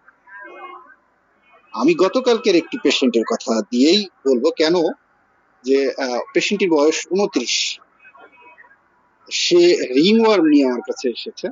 পরবর্তীতে সে বলছে যে ভাই আমার একটু অন্য সমস্যা আছে। কি সমস্যা? যে বাড়ি থেকে বিয়ের কথা বলছে, কিন্তু আমার বিয়ে করতে ভয় লাগছে। বলছি, বিয়ে করতে ভয় লাগছে কেন? তো বলছে যে আমার পেনিস ছোট। তাহলে আপনার পেনিস ছোট তো আপনি বুঝলেন কি করে? আপনি কি বিয়ে না করে কি ফিল্ডে নেমেছেন নাকি? আমি এভাবেই কথা বললাম। তো বলছে যে না ভাই, আমি আসলে আমার ভয় লাগে। আমি বললাম যে শুনুন, কোনো ভয় নেই, আপনার বিয়ে করার জন্য প্রস্তুতি নেন। যদি বিয়ে করার জন্য দিন তারিখ ধার্য হয় তার 2 দিন আগে আমার কাছে এসে আমি আপনাকে জাস্ট আধা ঘন্টা কিছু টিপস বলবো, এই টিপস গুলো নিয়ে আপনি আপনার ওয়াইফের সাথে বাসা করতে পারেন। আশা করা যায় আপনার কোনো সমস্যা হবে না। এখন আমরা শুধুমাত্র ঔষধ দিব টাকা ইনকাম করবো, এটি হচ্ছে হোমিওপ্যাথি ডাক্তার হিসেবে আমাদের দায়িত্ব আর কর্তব্য পড়ে গেছে। আমরা একটি পেশেন্টকে কাউন্সিলিং করে ভালো করতে পারি না। দেখেন এই সেক্স এডুকেশন নিয়ে এখন কিন্তু বাংলাদেশে পিজি হসপিটাল, যেটা বঙ্গবন্ধু শেখ মুজিব মেডিকেল ইউনিভার্সিটি, এদের sex clinic, sex education clinic আছে, ঠিক আছে, এটা আগে ছিল না সাইকোলজি ডিপার্টমেন্টে। তারা কিন্তু এই বিষয়টি নিয়ে কাজ করছে। আমরা হোমিওপ্যাথদের ক্ষেত্রে সুযোগ আছে, আমাদের অনেক মেডিসিন আছে, ইরেকটাইল ডিসফাংশনের মেডিসিন আছে, প্রিম্যাচুর ইজাকুলেশনের ওষুধ আছে, লস অফ লিবিডোর ওষুধ আছে। বাট আমরা কি করছি, ওই ডামিয়ানা নিয়ে পড়ে আছি, ওই জিংসেং নিয়ে পড়ে আছে, আরো কি কি ওষুধ আছে আমি নাম শুনেছি যেগুলো। এবং পেশেন্টরা এসে চায় যে ডাক্তার সাহেব ডামিয়ান আছে কিনা। না, ওই অমুক দোকানে যে খোঁজ, যারা হোলসেল করে, আমি আসলে আমার পেশেন্ট ব্যতীত আমি কাউকে ওষুধ দিই না, এটা আমার একটি দোষ। এবং আমি মনে করি এখানে যারা আছেন, আমার কাছে মনে হয় প্রায় 80 জনের উপরে আছেন যারা প্র্যাকটিস করেন। ভাই আপনি বিক্রেতা না, আপনি ফিজিশিয়ান। যে বিক্রি করে তার কাছে পাঠিয়ে দেন, হয়তো বলবেন যে ভাই একটা ডামিয়ানা বিক্রি করলে তো আমার 100 টাকা লাভ হয়, একটা জিনসেন বিক্রি করলে তো আমার 120 টাকা লাভ হবে। ছেড়ে দেন না ভাই ওই লাভটা। পেশেন্ট আপনার কাছে ট্রিটমেন্টের জন্য আসবে, ওই ডামিয়ানা 6 মাস খাওয়ার পরে পেশেন্ট আপনার কাছে ট্রিটমেন্টের জন্য আসবে, কনফার্ম এবং 100% কনফার্ম। লিখে নেন আপনারা, এই পদ্ধতিগুলো জানেন। আপনি ওষুধ দেন, কারণ এই পেশেন্ট গুলো খুব তাড়াহুড়ো করে, যার জন্য আপনি টেকনিক গুলো অ্যাপ্লাই করেন, আপনি ঔষধ দেন, পেশেন্ট সাকসেসফুল রেজাল্ট আসবে। যাই হোক, আমি ফিমেল জেনিটাল অর্গানের সাথে মেইলের কিছু ডিজিজের বিষয় চলে এসেছিল। আমি আসলে আজকে এক্সটার্নাল জেনিটাল অর্গানটি নিয়েই কথা বললাম। এর সাথে আমাদের যে ইন্টারনাল জেনিটাল অর্গান আছে, এই ইন্টারনাল জেনিটাল অর্গানটি ডিটেলস বলা উচিত, যদিও আমার আজকের পার্টে আমি ডিটেলস বলবো না, জাস্ট শুরু করব। এরপরে ইনশাল্লাহ যদি কখনো সময় পাই বা সুযোগ পাই, আপনাদের সামনে উপস্থাপন করার চেষ্টা করব। আমরা এখন যে ছবিটি দেখাচ্ছি সেটি হচ্ছে আমাদের মেয়েদের ফিমেল ইন্টারনাল জেনিটাল অর্গান। দেখেন, একটু খেয়াল করেন, এটা হচ্ছে ভ্যাজাইনাল ক্যানেল। দ্যাট মিনস আপনার যে আমি বললাম যে একেবারে স্ল্যাগ ল্যাঙ্গুয়েজ ইউজ হয় মিলনের ক্ষেত্রে, যে এটি হচ্ছে মিলনের রাস্তা। অনেক মায়েরা কিন্তু এই ভ্যাজাইনা বোঝে না, ঠিক আছে, সন্তানের রাস্তা বলে, ঠিক আছে, এটি এক এক জায়গায় এক এক রকম। এই জায়গাতে এই অস থেকে শুরু হচ্ছে আমাদের ইউটেরাস, এই অস থেকে, এটি হচ্ছে এক্সটার্নাল অস, এর মধ্যে এটা সার্ভাইকাল ক্যানেল বলা হচ্ছে, এটা হচ্ছে ইন্টারনাল অস। দেখেন দুটি খাঁজ। প্রথম, আপনি একটু খেয়াল করেন, যাদের এই এটা সার্ভিক্স বলা হয়, এক্সটার্নাল সার্ভিক্স, অস বা সার্ভিক্স নয়, আপনি এই ক্যানিলটি কিন্তু খুব বেশি না। আপনি যখন পারভেজানাল এক্সামিনেশন করবেন, তখন এখানে যখন আঙ্গুল দিয়ে এক্সামিনেশনটা করা হয়, ঠিক আছে, তার আগে যেটি করা হয়, যদি স্পেকুলাম থাকে তাহলে স্পেকুলাম দিয়ে ডাইলেট করে পারভেজানাল ওটা দেখা যায়, স্পষ্টই দেখা যায়। আর যদি নাই থাকে আপনার চেম্বারে, তাহলে আপনি কিন্তু পেশেন্টকে শুয়ে লিথোটমি পজিশনে শুয়ে তাকে আপনি পারভেজানাল এক্সামিনেশন করতে পারেন, আঙ্গুল দিয়ে আপনি অস্থি পরীক্ষা করতে পারেন। দেখেন, এখন ভায়া টেস্ট, কারণ আমাদের দেশে সরকারিভাবে ভায়া টেস্টটা ফ্রি, প্রত্যেকটা উপজেলা সদর হাসপাতালে। ভায়া টেস্টটি কি করে, এই জরায়ুর মুখটাই দেখে, কারণ আমাদের জরায়ুর মুখের ক্যান্সার এখন খুব বেশি হচ্ছে, যার জন্য এই জায়গাটিতে আসলে আপনার দেখে যদি কোনো অ্যাবনর্মাল গ্রোথ থাকে বা কোনো ইরোশন থাকে, তাহলে আপনার চিন্তাটা সেই দিকে ধাবিত করা উচিত। আমরা যদি সবসময় শুধুমাত্র ঔষধে দিব, আপনি কি উপর থেকে তার এই ভিতরের বিষয়টি বুঝতে পারবেন? আপনি হয়তো বা সিমটম নিচ্ছেন, হ্যাঁ, অনেক সময় সিমটম নিয়ে মিরাকাল ঘটে, বাট যার এই মনে করেন সার্ভিক্সের ক্যান্সারটি 3rd ডিগ্রি বা 2nd ডিগ্রিতে চলে গেছে, তাকে আপনি ভালো করবেন কি করবেন? ব্লিডিং হচ্ছে, আপনি মিডিফোলিয়াম আর হেমামোলিস আর ফসফরাস দিয়েই যাচ্ছেন, ল্যাকেসিস দিয়েই যাচ্ছেন, বাট আপনার কাছে মনেই নেই যে তার এই অস্তে ক্যান্সার হতে পারে। আপনি হোমিওপ্যাথি ডাক্তার হিসেবে বুঝতেই চান না যে এই এই অস্তে সার্ভিক্সে ক্যান্সার হতে, সিএ সার্ভিক্স হতে পারে। আলটিমেটলি এই পেশেন্টটি যখন 2 মাস 6 মাস একজন হোমিওপ্যাথি ডাক্তারের কাছে থাকার পরে আর যখন হয়নি, তখন সে যখন একজন অ্যালোপ্যাথি ডাক্তারের কাছে বা স্পেশালিস্টের কাছে যায়, পরীক্ষা নিরীক্ষা করার পরে যখন ক্যান্সার ধরা পড়ে, দোষ চলে আসে হোমিওপ্যাথি ডাক্তারের। দোষ কিন্তু ডাক্তার জাহাঙ্গীরের ঘাড়ে আছে না, দোষ আছে হোমিওপ্যাথির উপরে। হোমিওপ্যাথি ডাক্তাররা এই রোগীকে ওষুধ দিয়ে ক্যান্সার বানায় ফেলছে। এবং অবাক হবেন, আমি কিছু হ্যাঁ, সব ডাক্তার নয়, অনেক ডাক্তার হোমিওপ্যাথির সুনাম করে, কিন্তু এটি কিন্তু আমাদের জন্য। আমি অনেক রোগীকে শুনতে দেখেছি যে ডাক্তার সাহেব, হোমিওপ্যাথি ওষুধ খেলে নাকি কিডনি নষ্ট হয়ে যায়। দেখেন কত বড় দোষ, যেখানে সকলেই জানে হোমিওপ্যাথি মেডিসিনের কোনো সাইড ইফেক্ট। এটিও একটি ভুল প্রচারণা। তার মানে কি, আমরা হোমিওপ্যাথি ডাক্তার হিসেবে এমন কিছু ঔষধ দিচ্ছি, এমন কিছু করছি যাতে রোগীর কিডনি নষ্ট হয়ে যাচ্ছে, আসলে সেই ওষুধগুলো হোমিওপ্যাথি না। তাহলে অবশ্যই আমার এই জায়গাটার প্যাথোলজি, এই যে অর্গানটি কেমন, এটিও দেখা উচিত। এরপরে আসে আমাদের ইউটেরাসের বডি অফ দ্য ইউটেরাস বলা হয়, উপরের টিকে বলা হয় ফান্ডাস অফ দ্য ইউটেরাস। আছে, এর লেয়ার আছে, আমি বললাম প্রত্যেকটা অর্গানের লেয়ার আছে, ঠিক আছে। যেমন ভিতরেরটি হচ্ছে এন্ডোমেট্রিয়াম, মাঝখানের লেয়ারটি হচ্ছে মায়োমেট্রিয়াম, এবং আউটার লেয়ারটি হচ্ছে পেরিমেট্রিয়াম, ঠিক আছে। আমাদের যে মিউস্ট্রেশন হয়, একটু খেয়াল করেন, এই মিনিস্ট্রেশনটা কি, এই এন্ডোমেট্রিয়াল যে শেডিংটা, এই শেডিংটা খসে পড়ে আসে, এটি হচ্ছে মিনিস্ট্রেশন বা মাসিক যেটাই বলে, এই এন্ডোমেট্রিয়াল শেডিংটা পড়ে আসে। এখানে আরেকটি রোগ এন্ড্রোমেট্রোসিস নামে কিন্তু একটি বিষয় আছে, সেটিও কিছু কিছু আহ, সমস্যা তৈরি করে আমাদেরকে। সেটি আমরা বললাম যে ইন ডিটেলস আমরা পরের ক্লাসে অবশ্যই ইনশাআল্লাহ বলার চেষ্টা করব।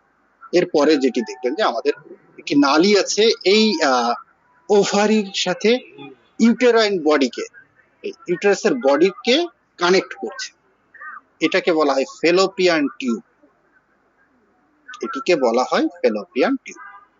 দ্যাট মিনস একটি হচ্ছে ওভারি, এখানে ওভাম থাকে, দ্যাট মিনস ডিম, বাংলায় যদি বলা হয় মেয়েদের ডিম থাকে, এই ডিমটা আসলেই কিন্তু বাচ্চা হবে। এখান থেকে ডিম যদি না আসে তাহলে বাচ্চা হবে না। এর সাথে যদি মিলনের ফলে স্পার্ম যায়, স্বামীর স্পার্ম এবং তার স্ত্রীর ওভাম, এই দুটির মিলনেই কিন্তু আমাদের বাচ্চা কনসেপ্ট করে। এবং এই যে ডিমটা, এই ফেলোপিয়ান টিউব, এই ফেলোপিয়ান টিউবের আবার চারটি ভাগ আছে, চারটি পার্ট আছে, একটু খেয়াল করুন, আমরা এই ছবিটাতে আসি। এই যে হাতের মধ্যে দেখেন, এটা হচ্ছে ওভারি, ঠিক আছে, তাহলে এই হাতের মতো যেটা, এটাকে বলে ফিমব্রিয়া, ফিমব্রিয়ার পরের অংশ হচ্ছে ইনপান্ডিবুলাম, এরপরে হচ্ছে অ্যাম্পুলা, ইসমাস, ঠিক আছে। তাহলে এবার আসেন এই ছবিটিতে, আমরা একটু ওই যে এমব্রায়োলজির কথা স্যার বলেছিলেন, জাস্ট অল্প একটু বিষয় এখানে উল্লেখ করছেন। দেখেন ডে 0, এখান থেকে ডিম এসছে, স্পার্ম এসছে, এসে এখানে দেখেন ফার্টিলাইজেশন লেখা আছে, day 0 fertilisation, that means zygote. তারপরে দেখেন সেল হচ্ছে ডে 1, ডে 2, ডে 3, ডে 4, এই ভিতরে সেই ইমপ্লান্টেশন হচ্ছে 7 ডেজে। ফার্টিলাইজেশন হচ্ছে দ্যাট মিনস আপনার যখন তার ওভুলেশন হচ্ছে, একটি মেয়ের যখন ওভুলেশন হচ্ছে তখনই তো ডিমটা বের হচ্ছে, এবং ওই ওভুলেশনের সময় যদি একটি স্বামী স্ত্রী ইন্টারকোর্সে যায় এবং স্পার্ম কোয়ালিটি ভালো থাকে এবং ওভাম কোয়ালিটি ভালো থাকে, তাহলেই তার কিন্তু জাইগোট ফর্ম হওয়ার সম্ভাবনা বেশি, দ্যাট মিনস ফার্টিলাইজেশন হওয়ার সম্ভাবনা বেশি। যদি না হয় সেটির ক্ষেত্রে তো আসলে এখানে তিনটি কারণ, একটি হচ্ছে ওয়াইফের কিছু সমস্যা থাকে, ডিজিজগত, হাজবেন্ডের কিছু সমস্যা থাকে, আর কিছু সমস্যা থাকে আননোন, ঠিক আছে, যে আননোন সমস্যা আসলে কোনো ব্যাখ্যা আমরা পাই না, খুঁজে পাই না। তাহলে এই যে জায়গাটা, এই সেকেন্ড পার্ট অফ দা, এই সেকেন্ড পার্টে আমাদের ফার্টিলাইজেশনটা হয়, অ্যাম্পুলাতে ফার্টিলাইজেশন, এটি হচ্ছে আমাদের ফেলোপিয়ান টিউব, এবং এসে আমাদের বডি অফ দা ইউটেরাসে দেখেন এই ইনার সেলে, এখানে কিন্তু এই যে এমব্রায়ো, এই দেখেন লেখা আছে এমব্রায়ো, এখান থেকেই আমাদের এই যে বাচ্চাটি ছোট ছোট ধীরে ধীরে ধীরে ধীরে ডে বাই ডে, আমাদের এই যে 280 দিন আমরা বলি, ঠিক আছে, এই ডে বাই ডে যে প্রোগ্রেস, ঠিক আছে, সেই প্রোগ্রেসটি হচ্ছে আমাদের বাচ্চা হওয়ার, ওই যে বললাম প্রথমেই একটি কথা বললাম, প্রোডাকশন, রিপ্রোডাকশন অফ অফস্প্রিং, আমাদের আলটিমেটলি গোলটি হচ্ছে ছিল একটি বাচ্চা বা সন্তান দানের ক্ষেত্রে, সেই জায়গাটি আমাদের এই ফার্টিলাইজেশন ক্ষেত্রে আসে। আমরা আসলে আজকে এ পর্যন্তই আমি শেষ করতে চাচ্ছি। ধন্যবাদ সকলকে। যদি আমার বক্তব্যে কোনো ত্রুটি থাকে অবশ্যই ক্ষমা করে দিবেন, কারণ আমি খুবই স্বল্প জ্ঞানের একজন মানুষ, আমার অতটি জ্ঞান নেই, তারপরে যতটুকু কথা বলার সুযোগ দিয়েছেন আপনারা, বলার চেষ্টা করেছি। ধন্যবাদ সকলকে, আসসালামু আলাইকুম।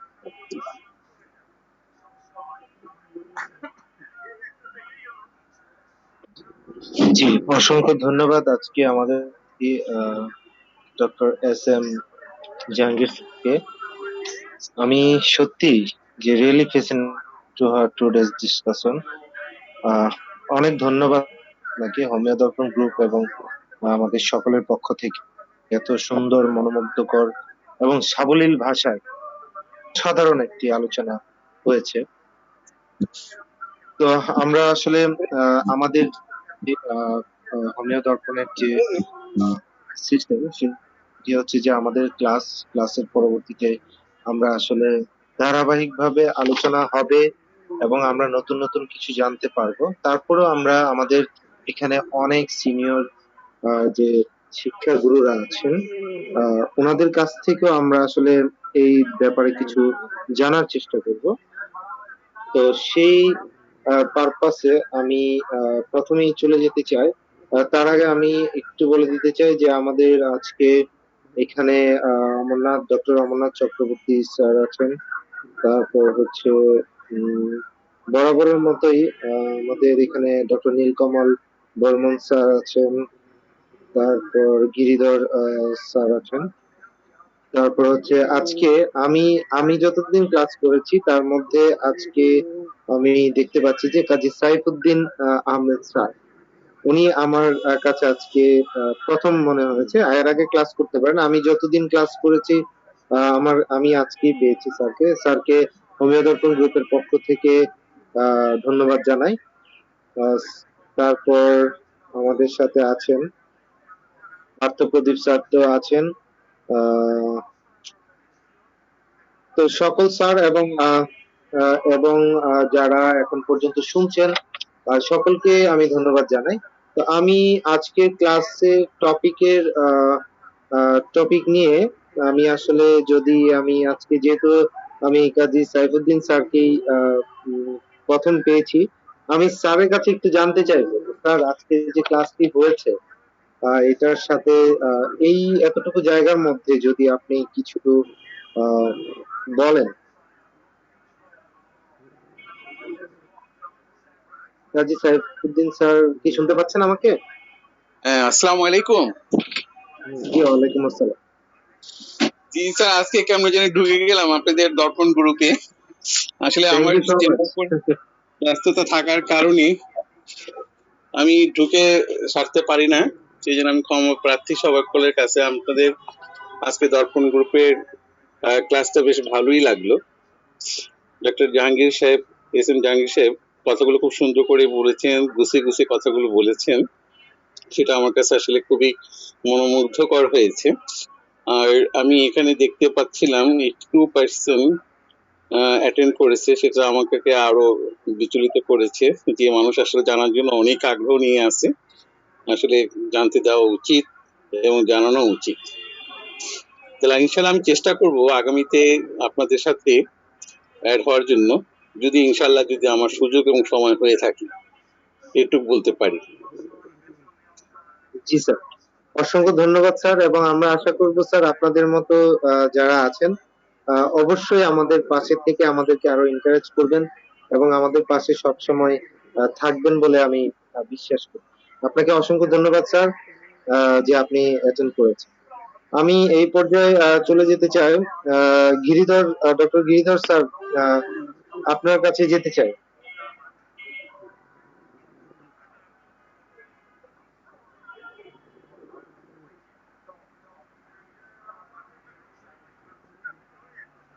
স্যার কি আমাকে শুনতে পাচ্ছেন?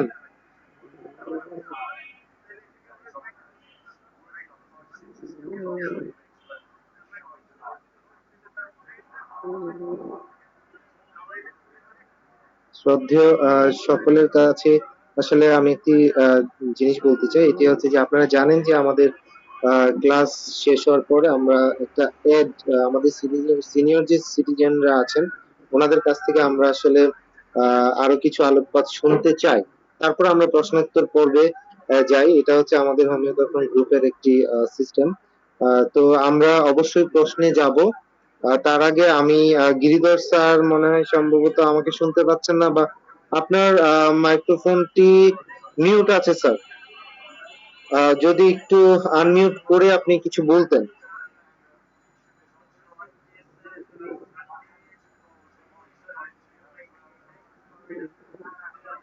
আচ্ছা, উনি আমার কথা শুনতে পাচ্ছেন না সম্ভবত, বা আমি পার্থপ্রদীপ স্যারের কাছে যেতে চাই। স্যার আমাকে শুনতে পাচ্ছেন? হ্যাঁ, শুনতে পাচ্ছি।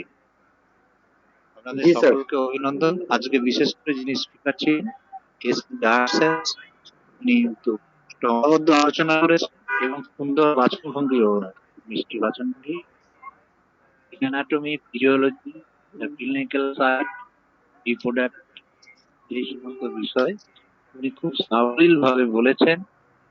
একটু সেই পুরোনো দিনের আমরা যখন সেকেন্ড ইয়ারে অ্যানাটমি বিষয় থাকতে, আজকে উনি অ্যানাটমির বাইরেও অনেক কিছু বলছেন। আমাদের প্র্যাকটিসে রয়েছে আর কি, তাদের জন্য একটা অনবদ্য উপহার।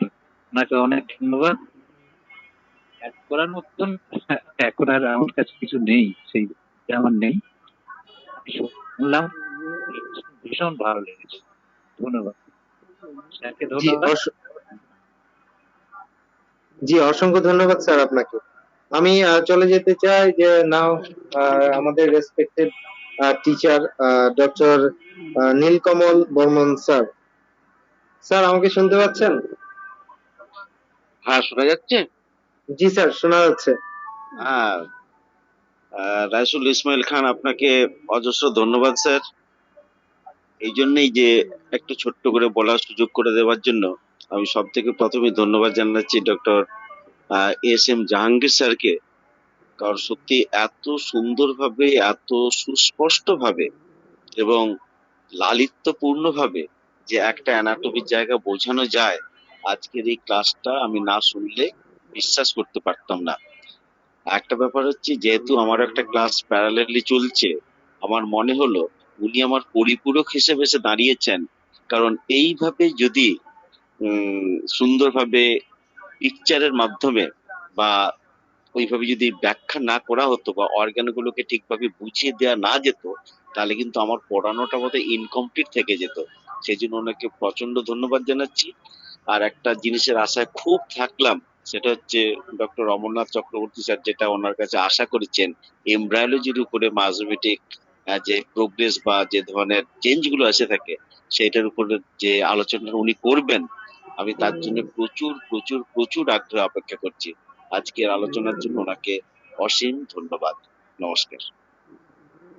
জি, অসংখ্য ধন্যবাদ স্যার। যে আসলেই আপনি সত্যি যথার্থই বলেছেন যে স্যার আপনাদের মতো আসলে আপনি ক্লাস করাচ্ছেন এবং যুক্ত হলো যে আমাদের doctor S M Jahangir sir.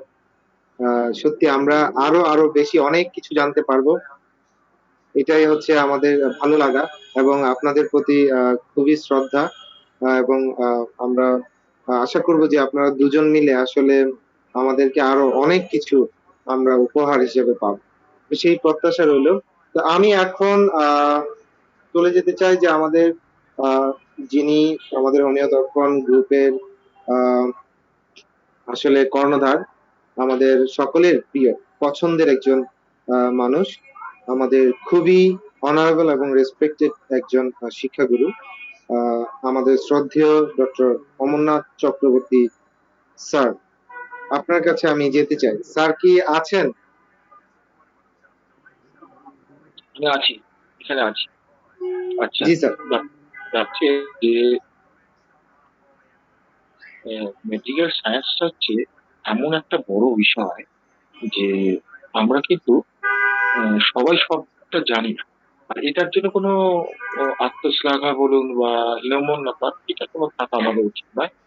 আর ব্যাপার হচ্ছে যে আমাদের মেডিকেল সায়েন্সটা বিশাল বড়, ফলে হোমিওপ্যাথিতে একটা যেহেতু সার্বিক চিকিৎসা পদ্ধতি, সেই জন্য সেখানে সব দিকগুলো আমাদের কিছু না কিছু জানতে হবে, অন্তত অ্যাভারেজ জানতে হবে এবং তার মধ্যে সমন্বয় সাধন করতে হবে। হোমিওপ্যাথির মূল কথাটা তো সমন্বয় সাধন। আমি প্রথমেই বলেছিলাম আলোচনা করতে গিয়ে যে আমরা অনেক বহু থেকে একে ফিরে আসি, আর আমাদের সৃষ্টি হয় কিন্তু এক থেকে বহু।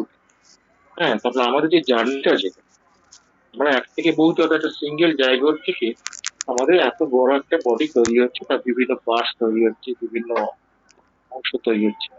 এটা যেমন একটা ব্যাপার। আবার দেখুন, হ্যানিম্যান করেছেন যখন ড্রাগ কুকিং করেছেন, তখন তিনি কি করেছেন, একটি ওষুধ থেকে তিনি বহুতে গেছেন। এই বহুতে গেছেন বলে তিনি টোটালিটি অফ সিমটমের কথাটা বলেছেন। ও ডিজিজ কনসেপ্টটা যেটা ওটা ওয়ার্ল্ডে চলছে, টোটালি ডিজিজ কনসেপ্টে একদম গোড়ায় উনি কুঠারাঘাত করেছেন। এটা কিন্তু খুব সাধারণ কথা নয় কিন্তু। উনি শুধু এইটুকু শুধু করেছেন তা নয়, ব্যাপার হচ্ছে যে উনি একজন বিশাল বড় রসায়নবিদ ছিলেন। ওনার হচ্ছে ল্যাভোসিয়রের বন্ধু ছিলেন, ফরাসি বিজ্ঞানী ল্যাভোসিয়রের বন্ধু ছিলেন। ফলে ব্যাপার হচ্ছে কি যে তিনি কি করলেন, এই কেমিক্যাল প্লেন থেকে যে আমাদের ভাবনা চিন্তা এখনো পর্যন্ত যেটা চলছে, সেই জায়গাটা কিন্তু, হ্যাঁ, সেই জায়গাটা কিন্তু উনি পুরো বার করে দিয়ে চলে ডায়নামিক প্লেনে নিয়ে আসলেন, বা ডায়নামিক সিটি অর্থাৎ শক্তি স্তরে নিয়ে চলে আসলেন। এই যে জায়গাটা যেখানে নিয়ে চলে আসলেন, সেখান থেকে তাহলে দেখা যাচ্ছে কি এই যে ইনফ্লাক্স, শক্তির স্তর থেকে মেটেরিয়াল স্তরে যে ইনফ্লাক্স হচ্ছে, শক্তির যে প্রভাব হচ্ছে, এই প্রবাহের মাধ্যমে কিন্তু আমরা যেমন সজীব থাকি, বেঁচে থাকি, তেমনি এই প্রবাহের মাধ্যমে কিন্তু আমরা রোগাক্রান্ত যখন হয় তখন এই প্রবাহটার মধ্যে বিচ্যুতি থাকে, ফলে আমাদের বিভিন্ন রকম রোগ সৃষ্টি হয়। এই বিভিন্ন রকম রোগ বিভিন্ন রকম সৃষ্টি হয়। মহসিনা, মহসিনা ম্যাম প্লিজ মাইকটা মিউট করুন। বিভিন্ন রকম রোগ হয়।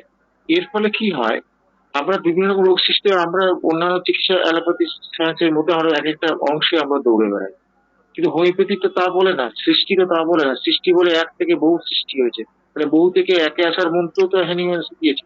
তার ফলে এই যে আসতে হবে, মানে এই বহুটাকেও জানতে হবে। বহু থেকে বহুটা না জানলে আমি একে আসবো কি করে, আমি তো আসতে পারবো না। বহুটাকে আমাদের জানতে হবে। এবং আরেকটা জিনিস দেখবেন, আমাকে অনেকেই অনুরোধ করে মাইগ্রেন নিয়ে আলোচনা করার জন্য। সেই মাইগ্রেন নিয়ে আলোচনা করার বেসিক জায়গাটা এখনো এই হোমিও দর্পণে তৈরি হয়, যার জন্য আমি এখন এইটা করি না, তার বেসিকটাই তৈরি করতে চাইছি। যেমন ধরুন ডোয়ার্ফিজম, আপনার ডোয়ার্ফিজম পড়বেন, আপনার সেটা হরমোনাল সাইড থেকে পড়বেন, হরমোনাল ইয়ে থেকে অ্যাসপেক্ট থেকে পড়তে পারেন। আপনারা কিন্তু মিনারেল ভিটামিন ওই ওই অ্যাসপেক্ট পড়তে পারেন। এবং দেখা যাচ্ছে কি ডোয়ার্ফিজম যেমন হচ্ছে সাইকোটিক হতে পারে, সিপিডিটি হতে পারে। তাহলে ব্যাপারটা হচ্ছে কি একই জিনিস দু রকম হতে পারে, কিভাবে হতে পারে এইগুলো এখন বোঝাতে গেলে তার আগে তো ডোয়ার্ফিজম বোঝাতে হবে, থাইরয়েডের ফাংশন গুলো বোঝাতে হবে। থাইরয়েড কোথায় আছে তাই অনেকে জানে না। এরপরে ফলে আমাদের তো এই বেসিক জায়গাটাকে তৈরি করতে হবে। স্টেপ বাই স্টেপ তৈরি করে করে আস্তে আস্তে একটা জায়গায় যখন আসবো, তখন আমাদের জুনিয়র ছেলে যারা আছে তাদের সামনে মায়াজনটা একদম আমি জেএম কান্ডারের বই থেকে আমি একদম ওয়ার্ড বাই ওয়ার্ড আমি আলোচনা করবো, কারণ ব্যাপারটা খুব সহজ নয়। হ্যাঁ, এইটা যখন করবো তখন তার ছবির মতন ভাসবে, ছবির মতন মানুষের সিমটম গুলোকে বুঝতে পারবে। এই জায়গাটা আমাদের আসতে হবে। সেটা আসতে গেলে কিন্তু আমাদের অনেকটা জার্নি বাকি আছে, এবং সেই জার্নিতে আমাদের সব স্যারই সাহায্য করছেন। আর একটা কথা না বলে পারছি না, মানে দেখা যাচ্ছে যে আমাদের স্যারেদের মধ্যে কোথায় যেন একটা সুস্থ প্রতিযোগিতা সৃষ্টি হয়েছে, কে কার থেকে বেশি ভালো বলবে, কে কত সুন্দর বলবে, এর জন্য একটা বেশ সুন্দর একটা প্রতিযোগিতা যেন শুরু হয়ে গেছে। এতে কিন্তু আমরা অ্যাকচুয়ালি লাভবান হচ্ছি। এখানে হারের ব্যাপার নয়, হেরে যাওয়ার বা কেউ হেরে গেল বা জিতে গেল এরকম ব্যাপারটা না। আসলে আমরা প্রত্যেকদিনই প্রত্যেককে ছাড়িয়ে যাওয়ার চেষ্টা করছি, মানে আমাদের মনে হচ্ছে যেন সবাই 100% অ্যাভাব যেন দিচ্ছি। যেমন জাতীয় দলে যদি কেউ খেলতে যায়, তখন একজন প্লেয়ার একশো ভাগের উঠতে সে দিতে চায় তার দেশের জন্য। ফলে এখানে হোমিওপ্যাথির জন্য আমি দেখছি যেসব টিচাররা আমাদের আলোচনা করছেন বা আমাদের শেখাচ্ছেন যারা, তার প্রত্যেকেই কিন্তু অ্যাভাব 100% ইয়ে ইয়ে করছে আর কি, পার্টিসিপেট করছেন বা দিচ্ছেন তারা আমাদের। এটা কিন্তু আমাদের পক্ষে খুব শেখার পক্ষে অত্যন্ত অত্যন্ত সুবিধা হবে। এবং আজকে জাহাঙ্গীর স্যার এত সুন্দর বলে আমি মন্তব্য করছি, দেখতে পারো করা আছে আমাদের কাছে।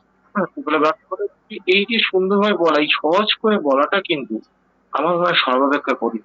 পাণ্ডিত্য করা খুব সোজা, পাণ্ডিত্য করতে গেলে বিভিন্ন টার্ম বলবো, বড় বড় ইয়ে বলবো, ডেফিনেশন বলবো, ওই রকম পাণ্ডিতি করা যায়, উচ্চটা কেউ আর জিজ্ঞেস করবে না। কিন্তু ব্যাপার হচ্ছে যে পাণ্ডিত্য করা এক জিনিস, আর একটা হচ্ছে সাবজেক্টের ভেতরে ঢুকে সেটাকে সহজ করে বলা, আকাশ পাতাল পার্থক্য, অনেক পার্থক্য। কে ভেতরে ঢুকে বলছে আর কে পাণ্ডিতি করছে, আমার দু চারটে ওয়ার্ড শুনলেই বুঝতে পারি। এবং কালকে যেমন নীলকমল স্যার যখন বলতে শুরু করলেন, তার কয়েক মিনিটের মধ্যে আমি মন্তব্যটা করে দিয়েছি কি হতে চলেছে। আমি যা হতে চলেছে বলে ফেলে গেছে, অক্ষর করে ফেলে গেছে। এবং কালকে নীলকমল স্যার অত্যন্ত সুন্দরভাবে বলেছেন, এবং আজকে জাহাঙ্গীর স্যার সুন্দরভাবে বললেন। এই কম্প্যাক্ট, মানে এটাকে আলাদা ভাবে দেখলে হবে না যে নীলকমল স্যার গাড়ি পড়াচ্ছেন আর রিপ্রোডাক্টিভ সিস্টেম যে ইয়ে জাহাঙ্গীর স্যার পড়ে, এইভাবে দেখলে হবে না। টোটাল ফেনোমেনাটাকে আমাকে এক দেখতে হবে, তার মানে কি বহু থেকে একে আসতে হবে, তার মানে বহুর সমন্বয় করে একটা ইন্টিগ্রিটি তৈরি করতে হবে, তবে তো একটা ইউনিট হবে। আমরা একটা ইউনিটকে চিকিৎসা করি, মানুষকে একটা ইউনিট হিসেবে অ্যাজ এ হোল, মানে অ্যাজ এ ইউনিট হিসেবে। ফলে এই জ্ঞানগুলো আমাদের ভীষণ ভীষণ জরুরি। এবং আমি ভবিষ্যতে জেন কাঞ্জিলারের বই থেকে এগুলো নিয়ে বিশদভাবে আলোচনা করে স্টেপ বাই স্টেপ এগোচ্ছি। আমি এরপরে চলে যাব সিকনেসে চলে যাবো। অনেক কিছু মানে এই সিকনেসটা ভালো করে বুঝতে হবে, সিকনেস আর ডিজিজ পার্থক্য কি, কোথায় পার্থক্য, কিভাবে দেখবো, এইগুলো না বুঝলে আমি কি করে মাঝে আমি আলোচনা করবো। তো যার জন্য আমি ওটাকে পিছিয়ে যাচ্ছি ক্রমশ। তার ফলে সেটা ধীরে ধীরে হবে। আজকে আমাদের দেশটা তৈরি করে দিচ্ছেন স্যারেরা, এর জন্য অত্যন্ত ধন্যবাদ। এবং আমার মনে হয় জুনিয়র ছেলেরাই বলতে পারবে, যারা নতুন এসছে তারাই বলতে পারবে যে তারা কতটা উপকৃত হচ্ছে। তাদের মধ্যে দু একজন যদি কথাটা যদি খোলাখুলি বলেন, যদি আপনার ভালো না লাগে আপনি খোলাখুলি বলবেন ভালো লাগছে না, বা আপনার যদি কোনো পরামর্শ থাকে আপনি বলতে পারেন। কারণ আমাদের এখানে কোনো আমাদের ব্যক্তিগত ইগোটা আমাদের কাছে মূল বিষয় না, মূল বিষয় হচ্ছে হোমিওপ্যাথিটা আমরা কতটা ভালো শিখতে পারি, এইটা হচ্ছে আমার দরকার। সেই জন্য দুনিয়াদের মধ্যে একজন দুজন অন্তত বলি যে আপনাদের কোন সুবিধা অসুবিধা, ভালো লাগা না ভালো লাগা, এইটা নিয়ে আমরা বুঝতে পারবো, আমরা নিজেরা আরো পরিবর্তন করতে পারবো, ভাবনা চিন্তা আমরা করতে পারবো। আজকেই সত্যি কথা বলছি, আজকে নীলকমল স্যারের সঙ্গে এই ইয়েটা নিয়ে আলোচনা করছিলাম, ওই এমব্রয়ডারি। তখন এমব্রয়ডারি স্যার বললেন যে এমব্রয়ডারি তো এই সাবজেক্টের মধ্যে আছে, তো হ্যাঁ, তো বলে এমব্রয়ডারি তো অন্য কাউকে দিলে ভালো। খুব ভালো কথা, অনুরোধ করলো তো জাহাঙ্গীর স্যার এক কথাতে রাজি হয়ে গেছে। তো এইটা হচ্ছে ব্যাপারটা, কিন্তু আমরা সবাই করি। তো আদি জাহাঙ্গীর স্যার যে ওই আলোচনা করতে করতে যে বহু জায়গায় নিজের এক্সপিরিয়েন্স গুলোকে শেয়ার করেছেন, এইগুলো কিন্তু অতি মূল্যবান। এই এক্সপিরিয়েন্স গুলো যে কত কাজে লাগে, হ্যাঁ, ভীষণ কাজে লাগে। এই জন্যই আমি বলছি যে আপনি আসুন, আমরা সবাই মিলে ভালো কিছু করি। আর জুনিয়র ছেলের মধ্যে অন্তকে একজন বলুন যে আপনাদের কোনো সাজেশন থাকলে, বা আপনাদের আমাদের যে কার্যক্রম চলছে তার পক্ষে বা বিপক্ষে যদি কিছু বলার থাকে খোলাখুলি বলুন, কেউ আপনাকে কিছু বলবে না, সাহস করে বলুন, কোনো ভয় নেই। ধন্যবাদ। জি, অসংখ্য ধন্যবাদ আমাদের শ্রদ্ধেয় ডক্টর অমরনাথ স্যারকে। এবং আপনি যথার্থই আসলে বলেছেন, অনেক সুন্দর ভাবে আসলে সবকিছু তুলে ধরেছেন। আহ, এবং আপনার যে কথাটা সবচেয়ে ইফেক্টিভ আমার মনে হচ্ছে সেটা হচ্ছে যে আপনি খুব সুন্দর ভাবে ওপেন একটা প্লেস তৈরি করে দিলেন, যে আমরা নতুনরা যারা আছি আহ, আমরা আমাদের মতামত আমরা যদি পেশ করার একটা সুযোগ আপনি তৈরি করেছেন, সেই জন্য আপনাকে অসংখ্য ধন্যবাদ। এবং স্যারদের মধ্যে যে সুস্থ একটি প্রতিযোগিতা আমরা দেখতে পাচ্ছি, এটাও একটা অনেক সুন্দর একটা পরিবেশ। বিকজ হচ্ছে আমরা আসলে কোন স্যারকে আসলে মানে একজন থেকে আরেকজনকে অনেক অনেক সাবলীল এবং সুন্দর, একটা ক্লাস থেকে আরেকটা ক্লাস আসলে আমাদের কাছে আমার মনে হয় যে আমরা নতুন যারা আছি তাদের কাছে সহজ হচ্ছে। তো সেই জন্য সকল স্যারদেরকে আমি ধন্যবাদ জানাই। তো আমি এখন চলে যাচ্ছি যে আমাদের এই পর্যায়ে আজকে যে আলোচনা, সেই আলোচনার উপরে যদি কারো কোনো প্রশ্ন থাকে আহ আপনারা কোশ্চেন করতে পারেন। কিছু বলতে ইচ্ছে করছে, পারমিশন যদি দেন একটু বলবো। জি, শিওর। হ্যাঁ, নমস্কার। নমস্কার স্যার, জাহাঙ্গীর স্যারের ক্লাসটা কিন্তু খুব অনবদ্য হয়েছে। আমরা অনেক ধরনের লেকচার শুনি, কিন্তু এটা লেকচার নয়, এটা যেন একটা নিজের সন্তানকে হাত ধরে ধরে বর্ণ পরিচয় বা অ আ ক খ শেখানো, বা ভুল হলে কিভাবে হতে পারে এই জিনিসগুলো এত সুন্দর সহজ ভাবে কঠিন জিনিসটাকে বুঝিয়েছে, সত্যি স্ট্রাইকিং। এটার উপর তো অন্তত 10-15 বার 20 বার আমরা শুনেছি বিভিন্ন বই, বিভিন্ন লেকচার বা বহু জায়গায় বহুদিন ধরে আমরা শুনি বা শুনছি। কিন্তু ব্যাপারটা হচ্ছে মানে অনেকে পড়িয়ে বলে করে চলে যান, বা রেসপন্স কি হবে না হবে, বা ছাত্রদের কথা বা যারা শ্রোতা লিসনারদের কথা না ভেবে ডাইরেক্ট লেকচার দিয়ে চলে যান। কিন্তু ব্যাপার হচ্ছে উনি যে কত বড় পড়খা লোক, এবং কত আপন করে নিয়েছেন সাবজেক্টটাকে, এবং কতটা ডেপথ আছে সহজ ভাবে বোঝাচ্ছেন। আমি তো এই জিনিসগুলো অনেকবার করেছি, কিন্তু এক একটা ক্লু এমন ছোট ছোট ছোট ছোট করে সহজ ভাবে দিয়ে যাচ্ছে, এটা কিন্তু এক অধরা মাধুরী।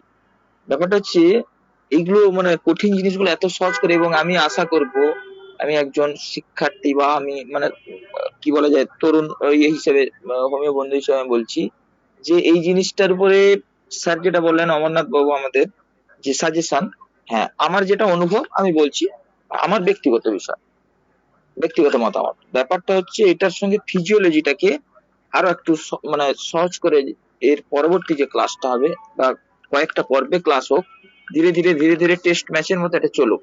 কারণ এই জিনিসটা খুব কঠিন জিনিস।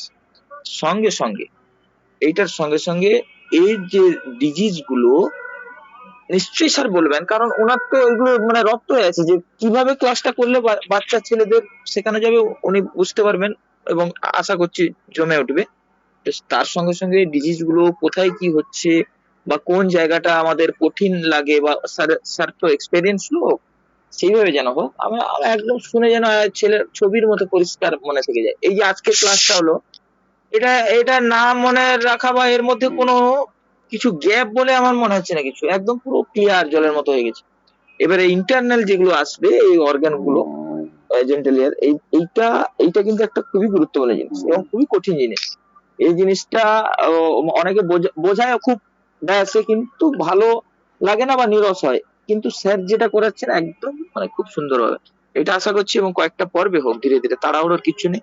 এর সঙ্গে ফিজিওলজি টা যেন ভালো করে হয়, বা এই যে বিভিন্ন মানে কি বলা যাবে যে বিভিন্ন রকম যে আমাদের কেমিক্যাল জিনিসগুলো আছে, সেইগুলো হরমোনস এর যে এগুলো বা মেনস্ট্রুয়েশন, এগুলো ধীরে ধীরে ধীরে একটু একটু করে যাক, তাড়াহুড়োর কিচ্ছু নেই। আমরা শিখবো মন দিয়ে, এবার রিপিট করে করে এগুলো যেন হয়। আমার মনে হচ্ছে।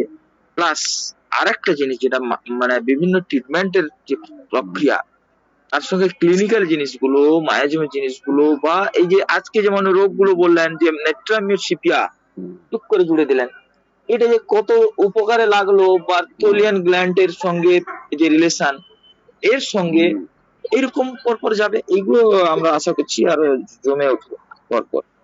এটা অনুরোধ রাখছি। সঙ্গে সঙ্গে আমাদের বিদগ্ধ স্যারেরা আছেন যারা নীলকমল বাবুদের মতো বিদগ্ধ মানুষ, অমরনাথ স্যার বা পার্থবাবু, এনাদের যে এইগুলো চিকিৎসার যে এগুলো সেগুলো পরের দিকে আসবে আশা করি। আর আমাদের এগুলো অ্যাড করার কিছু নেই, এগুলো ক্লাস এ ক্লাসের উপরে আর কি অ্যাড করা যাবে, অ্যাকচুয়ালি সেরকম কিছু নেই। উনি যা বলছেন এটার উপরে আর কিছু নতুন কিছু নেই। এইগুলো বরঞ্চ মাঝে মাঝে রিপিট করে করে আমাদের যেন মগজে একদম, এটা তো আমাদের মানে কি নিজেদের চর্চার সঙ্গে সঙ্গে আমাদের মতো যারা তরুণ তাদের উদ্দেশ্যেই মূলত হচ্ছে, অর্থাৎ তাদের কথাটা মাথায় রেখেই কিন্তু এগোতে হবে। মানে আমাদের মতো যারা একদম শিখছি, এটাই। সঙ্গে সঙ্গে সবার মানে যারা বিদগ্ধ মানুষজন আছে তাদের তো অলরেডি সব জানা আছে এগুলো, যারা চিকিৎসক আছেন তাদেরও মানে একটা কি বলা যায়, এটা ঝালাই মাজাই হয়ে যাচ্ছে। তো যাই হোক, খুব ভালো লেগেছে, খুব মানে আনন্দ পেলাম ক্লাসটা, খুব হৃদয়গ্রাহী ও মনোগ্রাহী হয়েছে। ধন্যবাদ স্যার। ধন্যবাদ স্যার। একটা কথা বলি, এই যে বার্থিও গ্ল্যান্ডের কথা বললো, এখানে ব্যাপারটা হচ্ছে যে এই বার্টিশন কম হলে বা ড্রাইনেস অফ ভ্যাজাইনের থেকে কিছু সিমটম আছে যেগুলো অত্যন্ত গুরুত্বপূর্ণ সিমটম, আমাদের রেপারেটরিতে গেলে পেয়ে যাবে কোয়েশনের, পেনফুল কোয়েশনের ক্ষেত্রে। এগুলো কিন্তু ফিজিক্যাল জেনারেল, এগুলো কিন্তু এই সিমটম গুলো কিন্তু ছেড়ে দেওয়া যাবে না, এগুলো ভীষণ গুরুত্বপূর্ণ সিমটম। ফলে ওই হ্যাঁ যে স্যার, এই আমাদের জন্যই বললাম যে ওই রকম যে যে জায়গাগুলো সম্ভাবনা আছে স্যার বলছেন, সঙ্গে সঙ্গে আপনারা যদি একটু ক্যাচ করে ওই জায়গাটা তুলে ধরেন, আমাদের কিন্তু একদম মাথায় গেঁথে থাকবে ওই জায়গাটা, যে পড়তে পড়তে অমুক ক্লাস পড়তে পড়তে অমুক পাঠ পড়তে পড়তে অমুক পাঠের অমুক সাব পাঠ পড়তে পড়তে, বা কোনো ছোট্ট জায়গা পড়তে পড়তে যে বিরাট রুব্রিক্স, বিরাট মেডিসিন গুলো আমাদের মাথায় চলে আসবে, এবং আমরা কোন সিমটমটাকে কিভাবে এবং কেন যাব বা এটা কি গুরুত্বপূর্ণ সেটা কিন্তু আমাদের চিরজীবনে মাথায় থেকে যাবে। এই ক্লাসগুলো জীবনে আর কোথাও হয় না এই ধরনের ক্লাস, সম্ভবত যত কলেজ আছে বা যত যারা লেকচার দেন, এইটাকে আমরা সর্বাঙ্গ সুন্দর করে তুলবো এই হোমিও দর্পণকে, এটাই আমাদের প্রয়াস এবং আমার একটা মনের কথা আমি বললাম।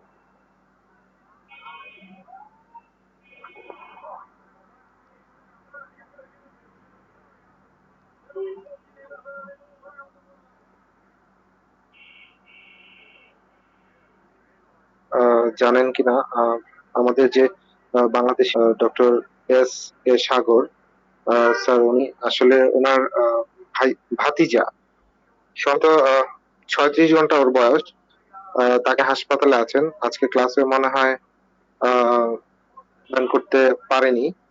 তো ওনার জন্য সবাই দোয়া করবেন, এবং ওনার বংশের মনে হয় প্রথম পুত্র ভাতিজার দিক দিয়ে। তো আসলে ওনার জন্য সবার কাছে প্রার্থনা চাচ্ছি, সবাই দোয়া করবেন যাতে করে উনি সুস্থ হয়ে যায়, মানে ওই ভাতি। তো যাই হোক, আমরা অলরেডি আমরা অনেক সময় পার করেছি।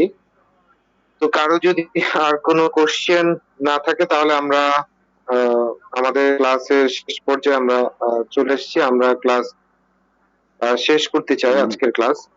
এবং আমি তার সাথে আমি বলতে চাই যে আগামী কালকের আমাদের যে ক্লাস, সেই ক্লাসটি একটা অনুরোধ ছিল আব্দুল আব্দুল জি স্যার, আপনাকে আপনার কিছু বলার থাকলে বলেন। প্রথমে যে যখন একজন স্পিকার বলবেন সেই অনুভাবে তখন একটু মিউট আসবে, কিছু কিছু একটা ভাইব্রেশন হচ্ছে, সব কথা শোনা যাচ্ছে না।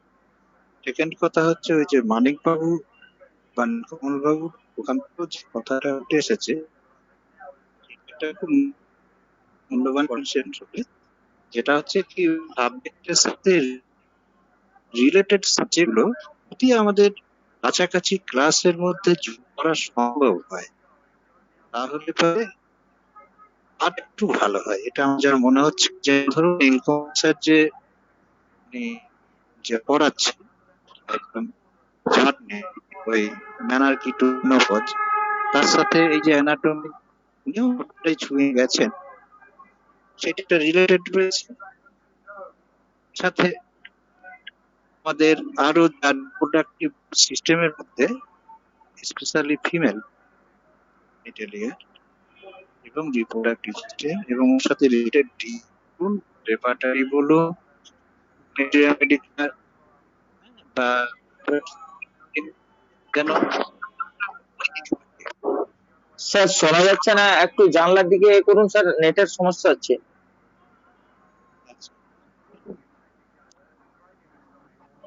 বাবু আপনার কথা রেস ধরে এবং নিকমল কথা রেস ধরে, যেটা আমার মানে ইচ্ছা হচ্ছে যে এরকম হলে তো বেশি ভালো হয়।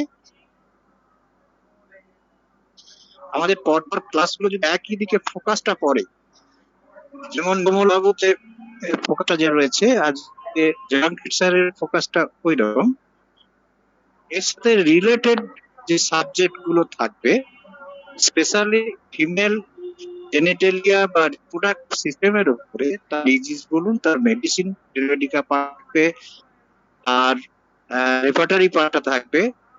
আর যখন এটা আমরা এমব্রায়োলজি সিস্টেমেতে যাচ্ছি, এরপরে যেটা আলোচনা হবে বলে শোনা যাচ্ছে, সেখানে তো এই মাছ পাট এগুলো ধীরে সুস্থে আগানোটা ভালো, যেটা আমরা বলেছি। তা আমরা যদি এইভাবে সাজাতে পারি, যদি সম্ভব হয়, এটা সম্ভব হওয়াও কঠিন ব্যাপার, আমরা এইরকম ভাবে যদি আগাতে পারি, তাহলে রিলেটেড সাবজেক্ট হলে পারে তখন সকলের আরো বেশি মনে রাখার সুবিধা হয়, শেখারও সুবিধা হয়। আমরা যে বন্ধুকে বলে এসেছি যে জাহাঙ্গীর স্যারের অনাবদ্ধ আলোচনায় আর ওনার সঙ্গে যেটা ইতিমধ্যেই নীলকমল স্যার বললেন, যে উনি ওই যে ডায়াগ্রাম ছবিগুলোকে দেখিয়ে দেখিয়ে করে যেন আমাদের বুঝতে সুবিধা হয়। এখানে এই ছবিগুলো কিন্তু এইভাবে না প্রেজেন্টেশন করতো তাহলে হয়তো এতখানি বুঝতে সুবিধা হতো না। উনি ভাবে দিয়ে জিনিসটা খুব সুন্দর সাজিয়েছে, যা খুব সুবিধা হয়েছে। এটা যেন একটু আমার বাবার মন হলো, একটু তুলে রাখি যদি সম্ভব হয়। সকলকে ধন্যবাদ। আর রাইসুল তো ক্রমাগত পরিচালনা করছেন ক্লাস, তাকে ধন্যবাদ। এত রাত অব্দি যারা শুনছেন এবং যেন সবাইটা প্রেমে পড়ে যাচ্ছে, এরকমই ওদের বেশ শুনতে দেখতে খুব ভালো লাগছে। সকলকে ধন্যবাদ জানাচ্ছি। জি স্যার, আপনাকে অসংখ্য ধন্যবাদ। আমি আগামীকালকের জন্য দাওয়াত করে নিচ্ছি যে আমাদের আগামীকালকে রেপার্টরির উপরে ক্লাস হবে। রেপার্টরি ক্লাস নিতে আসবেন আব্দুল হালিম রিপন স্যার। তো আশা করি সবাই আগামীকালকে ক্লাসটি ঠিক সময় মতো আপনারা জয়েন করে, কারণ এখনো আমার মনে হচ্ছে যে 60 মেম্বার গ্রুপে জয়েন আছে। তো সকলকেই আসলে আমরা ধন্যবাদ জানাই। এবং আমি এই পর্যায়ে আমি আসলে শেষ করতে চাই যে ফিনিশড আওয়ার ক্লাস টুডে। তো সবাই ভালো থাকবেন, সুস্থ থাকবেন, সুন্দর থাকবেন। আহ, আমি আপনাদের সাথে পুরোটা সময় জুড়ে ছিলাম এমডি রাইসুল ইসমাইল খান, ফাউন্ডার যুবখান ফাউন্ডেশন এবং ডিরেক্টর খান ক্লাসিক্যাল হোমিওপ্যাথি। সকলকে শুভরাত্রি। আসসালামু আলাইকুম। ধন্যবাদ স্যার, শুভরাত্রি। আর মানিক বাবু তো এটাই না সাপোর্ট স্যার, হ্যাঁ ওনারও তো যেটা শুনলাম শুভকামনা থাকলো, এডিটিং এর সবটাই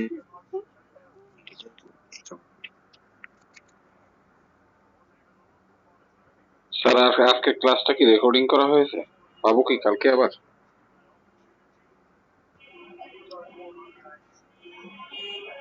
এটা হচ্ছে মনির স্যার আছে। জাকির স্যার বা স্যার মুনির স্যার রেকর্ডিং করে থাকেন।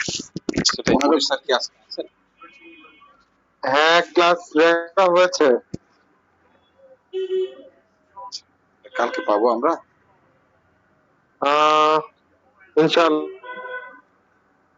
কালকে পেয়ে যাবেন। হোমিও দর্পণ গ্রুপে আমি দিয়ে দিব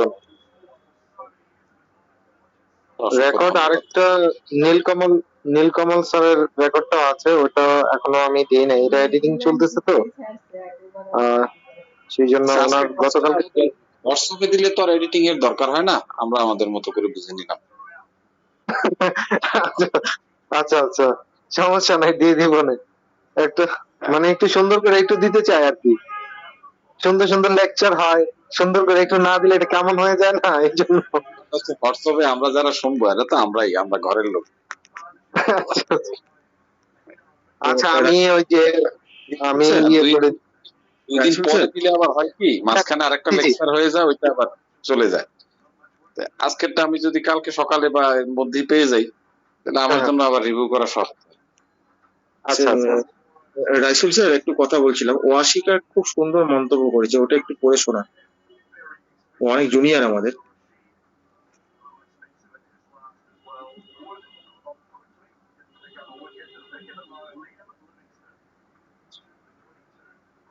একটু দেখুন স্যার।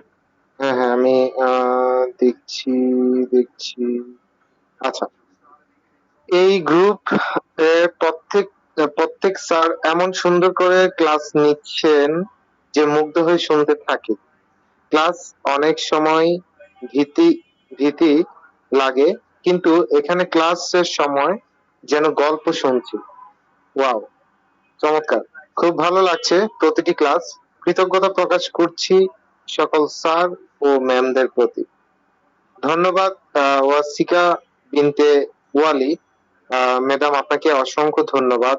এত সুন্দর একটি কমেন্ট আমাদের হোমিও দর্পণ গ্রুপের অনুপ্রেরণা যোগাবে, এবং আমাদের যে স্যাররা আছেন, যে স্যাররা লেকচার দিচ্ছেন প্রতিনিয়ত এত কষ্ট করে, আসলে এত রাত জেগে, আহ ওনারাও অনেক ইন্সপিরেশন হবেন। এবং আমি আশা করব যে সবাই আমরা আসলে আমাদের স্যারদেরকে আসলে এইভাবে অনুপ্রাণিত করি।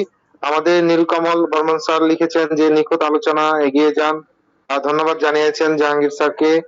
আহ উনি আরো কমেন্ট করেছেন যে আপনি আমার কাজটা অনেক সহজ করে দিলেন, উনি ওনার বক্তব্যে বলেছেন। আমাদের প্রিয় ডক্টর অমরনাথ চক্রবর্তী স্যারও অত্যন্ত সুন্দর একটি কমেন্ট করেছেন যে জাহাঙ্গীর স্যার গভীর জ্ঞানের অধিকারী, সহজ করে বলা কিন্তু মোটেও সহজ নয়। আসলে এই বিষয়টা অনেক কঠিন, বাট আজকে আমাদের মনে হয়েছে যে আসলে অনেক সহজ করে বলেছেন। বিবি ধার উনি খুব সহজেই বোধগম্য হচ্ছে, এত সুন্দর। আচ্ছা, উনি ওনার বক্তব্য উনি বলেছেন, নাইস প্রেজেন্টেশন জয়ন্ত বিশ্বাস স্যার বলেছেন। আসলে অনেক অনেক কমেন্ট আজকে এসছে। আরেকজন লিখেছেন যে তন্ময় কুমার দত্ত স্যার লিখেছেন, আমরা যারা নতুন রয়েছি তাদের কাছে বিষয়গুলো ধীরে ধীরে সহজ হচ্ছে। আসলেই আমরা যতই শুনছি ততই আসলে আমাদের কাছে সহজ হচ্ছে। আব্দুল্লাহ রাব্বি স্যার বলেছেন amazing, thank you so much. Zakir sir বলেছেন yes. Okay, thank you so much sir, সব পড়ে দিলাম।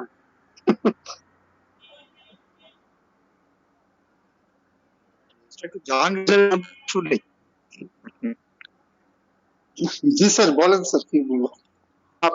আপনার অনুমতি আমরা চাই।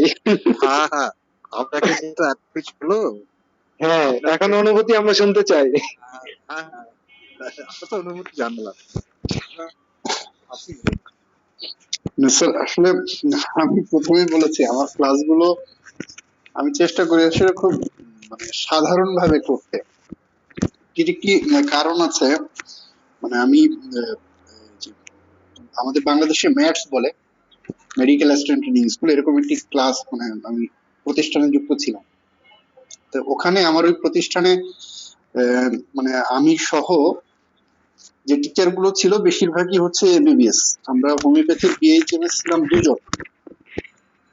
আসলে যে স্থান কাল পাত্রের যে বিষয়টি থাকে, যদিও আমি প্রথমে বলেছি এখানে অনেক বিজ্ঞ ব্যক্তি আছেন, যেটা আমার ক্লাসটি হয়তো বা আমার কথাগুলো ওনাদের অতটি প্রয়োজন হবে না। প্রয়োজন বলতে কি ওনারা এগুলো জানেন, কিন্তু আহ, আমাদের এখানে যারা জুনিয়র আছে বা নতুন চিকিৎসক আছে ওনাদের জন্য একটু প্রয়োজনীয়তা অনুভব করে আমি ক্লাসগুলো খুব মানে সহজ করার চেষ্টা করি।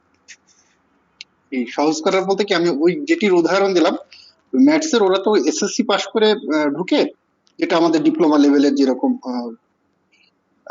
ওরা দেখি যে অনেক এমবিবিএস টিচার যারা আসতেন অনেক ভালো ভালো ক্লাস নিতেন, কিন্তু ওনাদের ক্লাসগুলো ওরা যেন কেন মানে গ্রহণ করতে পারতো না। তো তখন আমার কাছে মনে হয় আসলে এই বিষয়গুলোকে একেবারে সহজ ভাষায় বলা যায় কিনা। তখন থেকে আসলে আমি এই চেষ্টাটা করে থাকি যে খুব বেসিক এবং সহজ সাধারণ বিষয়গুলোকে যেন তুলে ধরা, যেন এটি জানে। কারণ আমি তো স্যার আসলে বিশেষজ্ঞ হব না, আমার জানাটা থাকলেই হয়তো হবে। আমি এই জন্যই এখানেও আমি আমাদের কমনওয়েলথ স্যার বা সাগর স্যারকে এই কথাটি বলেছি, স্যার আমি হয়তো বা খুব গভীরভাবে ক্লাস নিতে পারবো না, একেবারে বেসিক যে জিনিসগুলো এগুলো তুলে ধরার চেষ্টা করি। আর আপনাদের মানে অনুপ্রেরণা দেওয়ার যে বিষয়গুলো আমাকে খুবই অনুপ্রাণিত করেছে। আমি স্যার চেষ্টা করব, তবে আমার লেকচারের ক্ষেত্রে কোনো ভুল ত্রুটি থাকলে বা আরো কোনো সংযোজন হলে ক্লাসটি আরো সুন্দর হবে, এরকম হলে এই পরামর্শগুলো স্যার আমাকে দিলে আমি অবশ্যই কৃতার্থ থাকবো। কারণ আমি ছোট মানুষ, আমার অনেক কিছু হয়তো বা ভুল হতে পারে, জানা না থাকতে পারে। কি আমি বারবারই সকল ক্লাসেই বলে থাকি অবশ্যই পরামর্শগুলো স্যার আপনারা দিবেন। স্যার মানে একদম অ্যানাটমি ফিজিওলজি এগুলো যারা মেডিকেল স্টুডেন্ট তাদের first year second year subject. জি জি স্যার। এখানে এখানে তো সবাই সেই পার করে এসেছে। আপনার ক্লাসটা অতীব সুন্দর, অতীব মনোরম। এই কারণে হলো first year second year student না, তারা কলেজের স্টুডেন্ট না, তারা সবাই একটা প্র্যাকটিসে রয়েছে কেমন। আর সেই হিসেবে আপনি যেরকম মিলিয়ে দিয়েছেন এবং তার উপযোগী করে দিয়েছে, এই বিষয়টা খুব সহজ না, অসাধারণ অসাধারণ। ভাবতে হয়েছে, অনেক সময় দিয়েছেন এবং ভাবে যেটা আমরা চাই, যেটা দরকার সেই রকম করে দিয়েছে।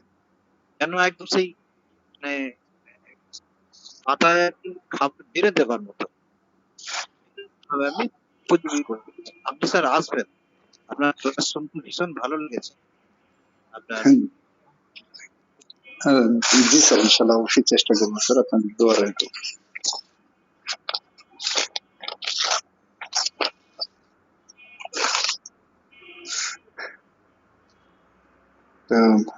রাইসুল স্যার আমরা বের হয়ে যাই নাকি, না আর গল্প করবেন?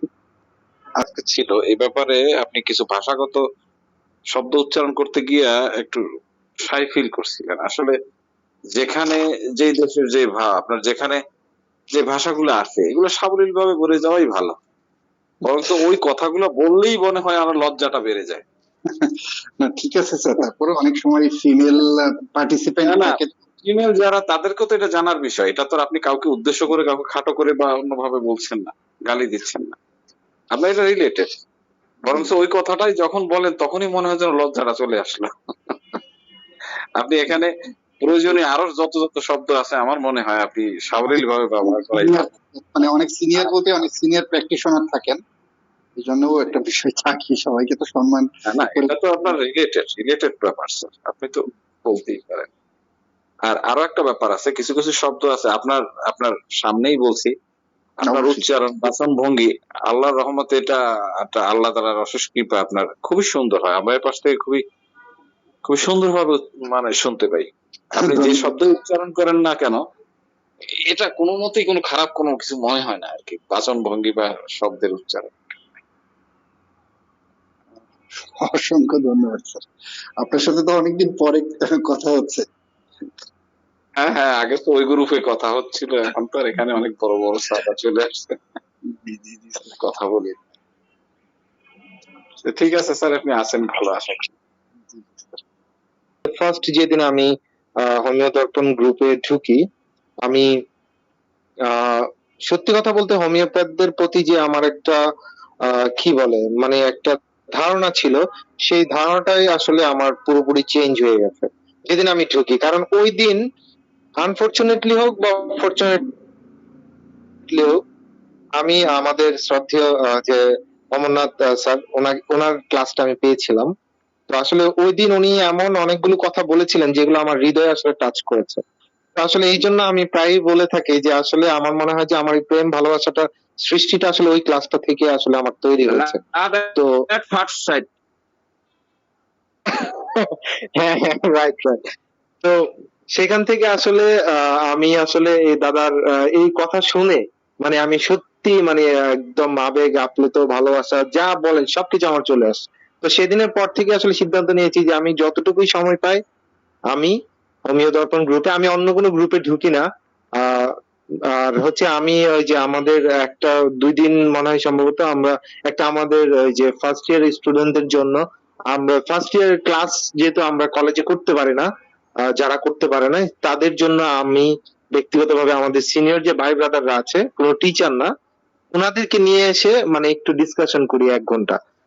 এই জন্য আমি 2-3 দিন মানে একটু গ্যাপ পড়ে যায়। বাট এইটা আমি একটু ছোট করার চিন্তাধারা করছি। আমি হোমিও দর্পণ গ্রুপে আমি আরো সময় দেওয়ার প্ল্যানিং করছি, যাতে করে আপনাদের মতো ভালো মানুষ যারা আছেন, যারা হোমিওপ্যাথির জন্য আসলে অনেক করছেন। আমার কাছে সত্যি অবাক লাগে যে মানে আমরা তো হ্যাঁ যে আমাদের থেকে ওল্ড যা আছে, আমি যদি একটু নর্মালি এভাবে বলি, ওনারা কিভাবে শক্তি নিয়ে মানে এত রাত পর্যন্ত জেগে থেকে পরের চেম্বার করে তারপরে আমাদেরকে শেখানোর জন্য মানে উপরে পড়ে লেগেছে। এই জিনিসটা যখন আমি চিন্তা করি মানে আমার কাছে আনবিলিভেবল লাগে। মানে আমি তখন মনে হয় যে আমি মানে কোন মানে কি বলবো, মানে আমি ভাষায় প্রকাশ করতে পারছি না। এই জিনিসটা আরো বেশি আমাকে এক্সাইটেড করে যে আপনাদের মতো এত জ্ঞানী মানুষদের সাথে আসলে সান্নিধ্য আমি পাচ্ছি। এটা সত্যি আমি মনে করি যে আমি খুব লাকি। তো আজকে জাহাঙ্গীর ভাইকে অনেক অনেক ধন্যবাদ যে এই জন্য যে আসলে সত্যি অসাধারণ লাগছে। আমি আমার ওয়াইফ দুজন বসে আমি শুনছিলাম আপনার বক্তব্য, এবং এত সুন্দর করে পার্ট টু পার্ট আসলে মনে হচ্ছে যে ওই এক এক, দাদা বললো না যে ছবির মতো মনে হচ্ছে, আসলেই ছবির মতো। আমরা চাই যে আরো আরো ভালো কিছু আমরা পাবো, কারণ ভালোর তো কোনো শেষ নাই, আমরা আরো ভালো কিছু চাই। তো সেই জন্য এই আর কি, দাদা আর কি বলবো, অনেক কথা বলে ফেললো। এই জায়গাটা পাস হলাম। আপনারা তো এমনি ভালোবাসা শুনে আমি আশঙ্কিত হয়ে পড়ছিলাম আপনারা গৃহযুদ্ধ বেঁধে যায় একদম। কেন কেন লাস্টে যেটা বললেন সেইখানে আশ্বস্ত হলাম।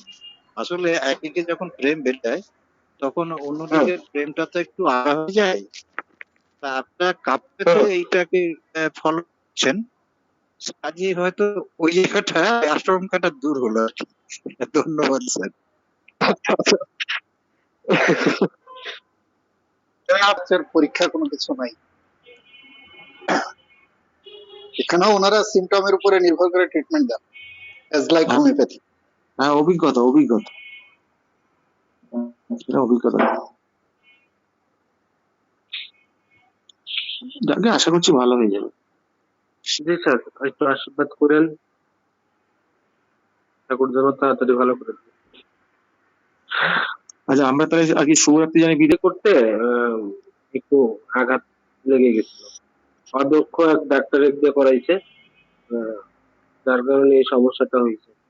সদ্য পাশ করা। খুব হোমিওপ্যাথিক ওষুধ, খুব ভালো ভালো হোমিওপ্যাথিক ওষুধ আছে, এগুলো বাচ্চা ওষুধ আছে, কিন্তু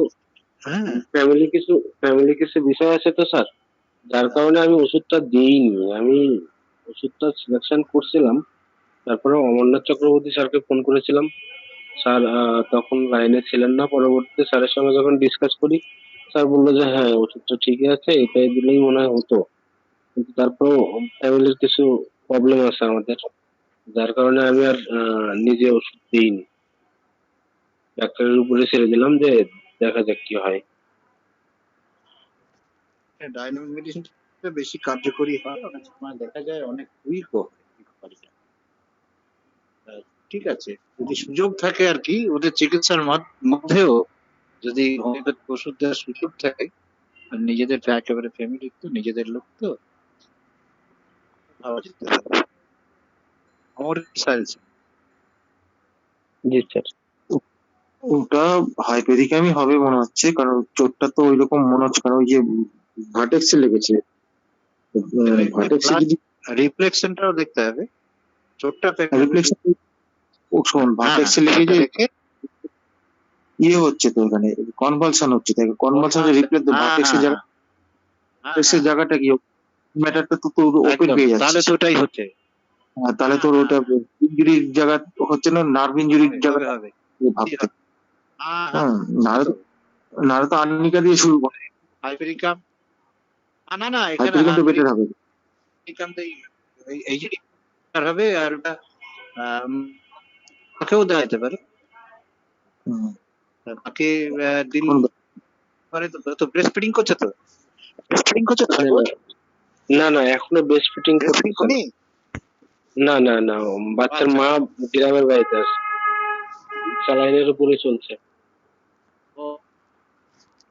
ওখানে তো তোমার ওষুধ দেওয়ার সুযোগটাও তো বোধহয় নেই। না না স্যার, ওষুধ আছে, আমি ইচ্ছা করলে মেডিসিন প্রয়োগ করতে পারবো, কিন্তু আমাদের একটু প্রবলেম আছে স্যার, যার কারণে মেডিসিনটা প্রয়োগ করতে পারতেছি না। ঠিক আছে, আমার হাতটা বাঁধা হয়ে যেহেতু গেছে। ওখানে সমস্যা কিছু বাধ্যবাধকতা এগুলো সবকিছু। কিছু ম্যাটার টেকনিক্যাল কিছু ওপেন বলতে পারবো, অসুবিধা আছে। তুমি তো প্র্যাকটিক্যাল জিনিসটাকে ট্যাকল করছো, তুমি বুঝবে ওটা।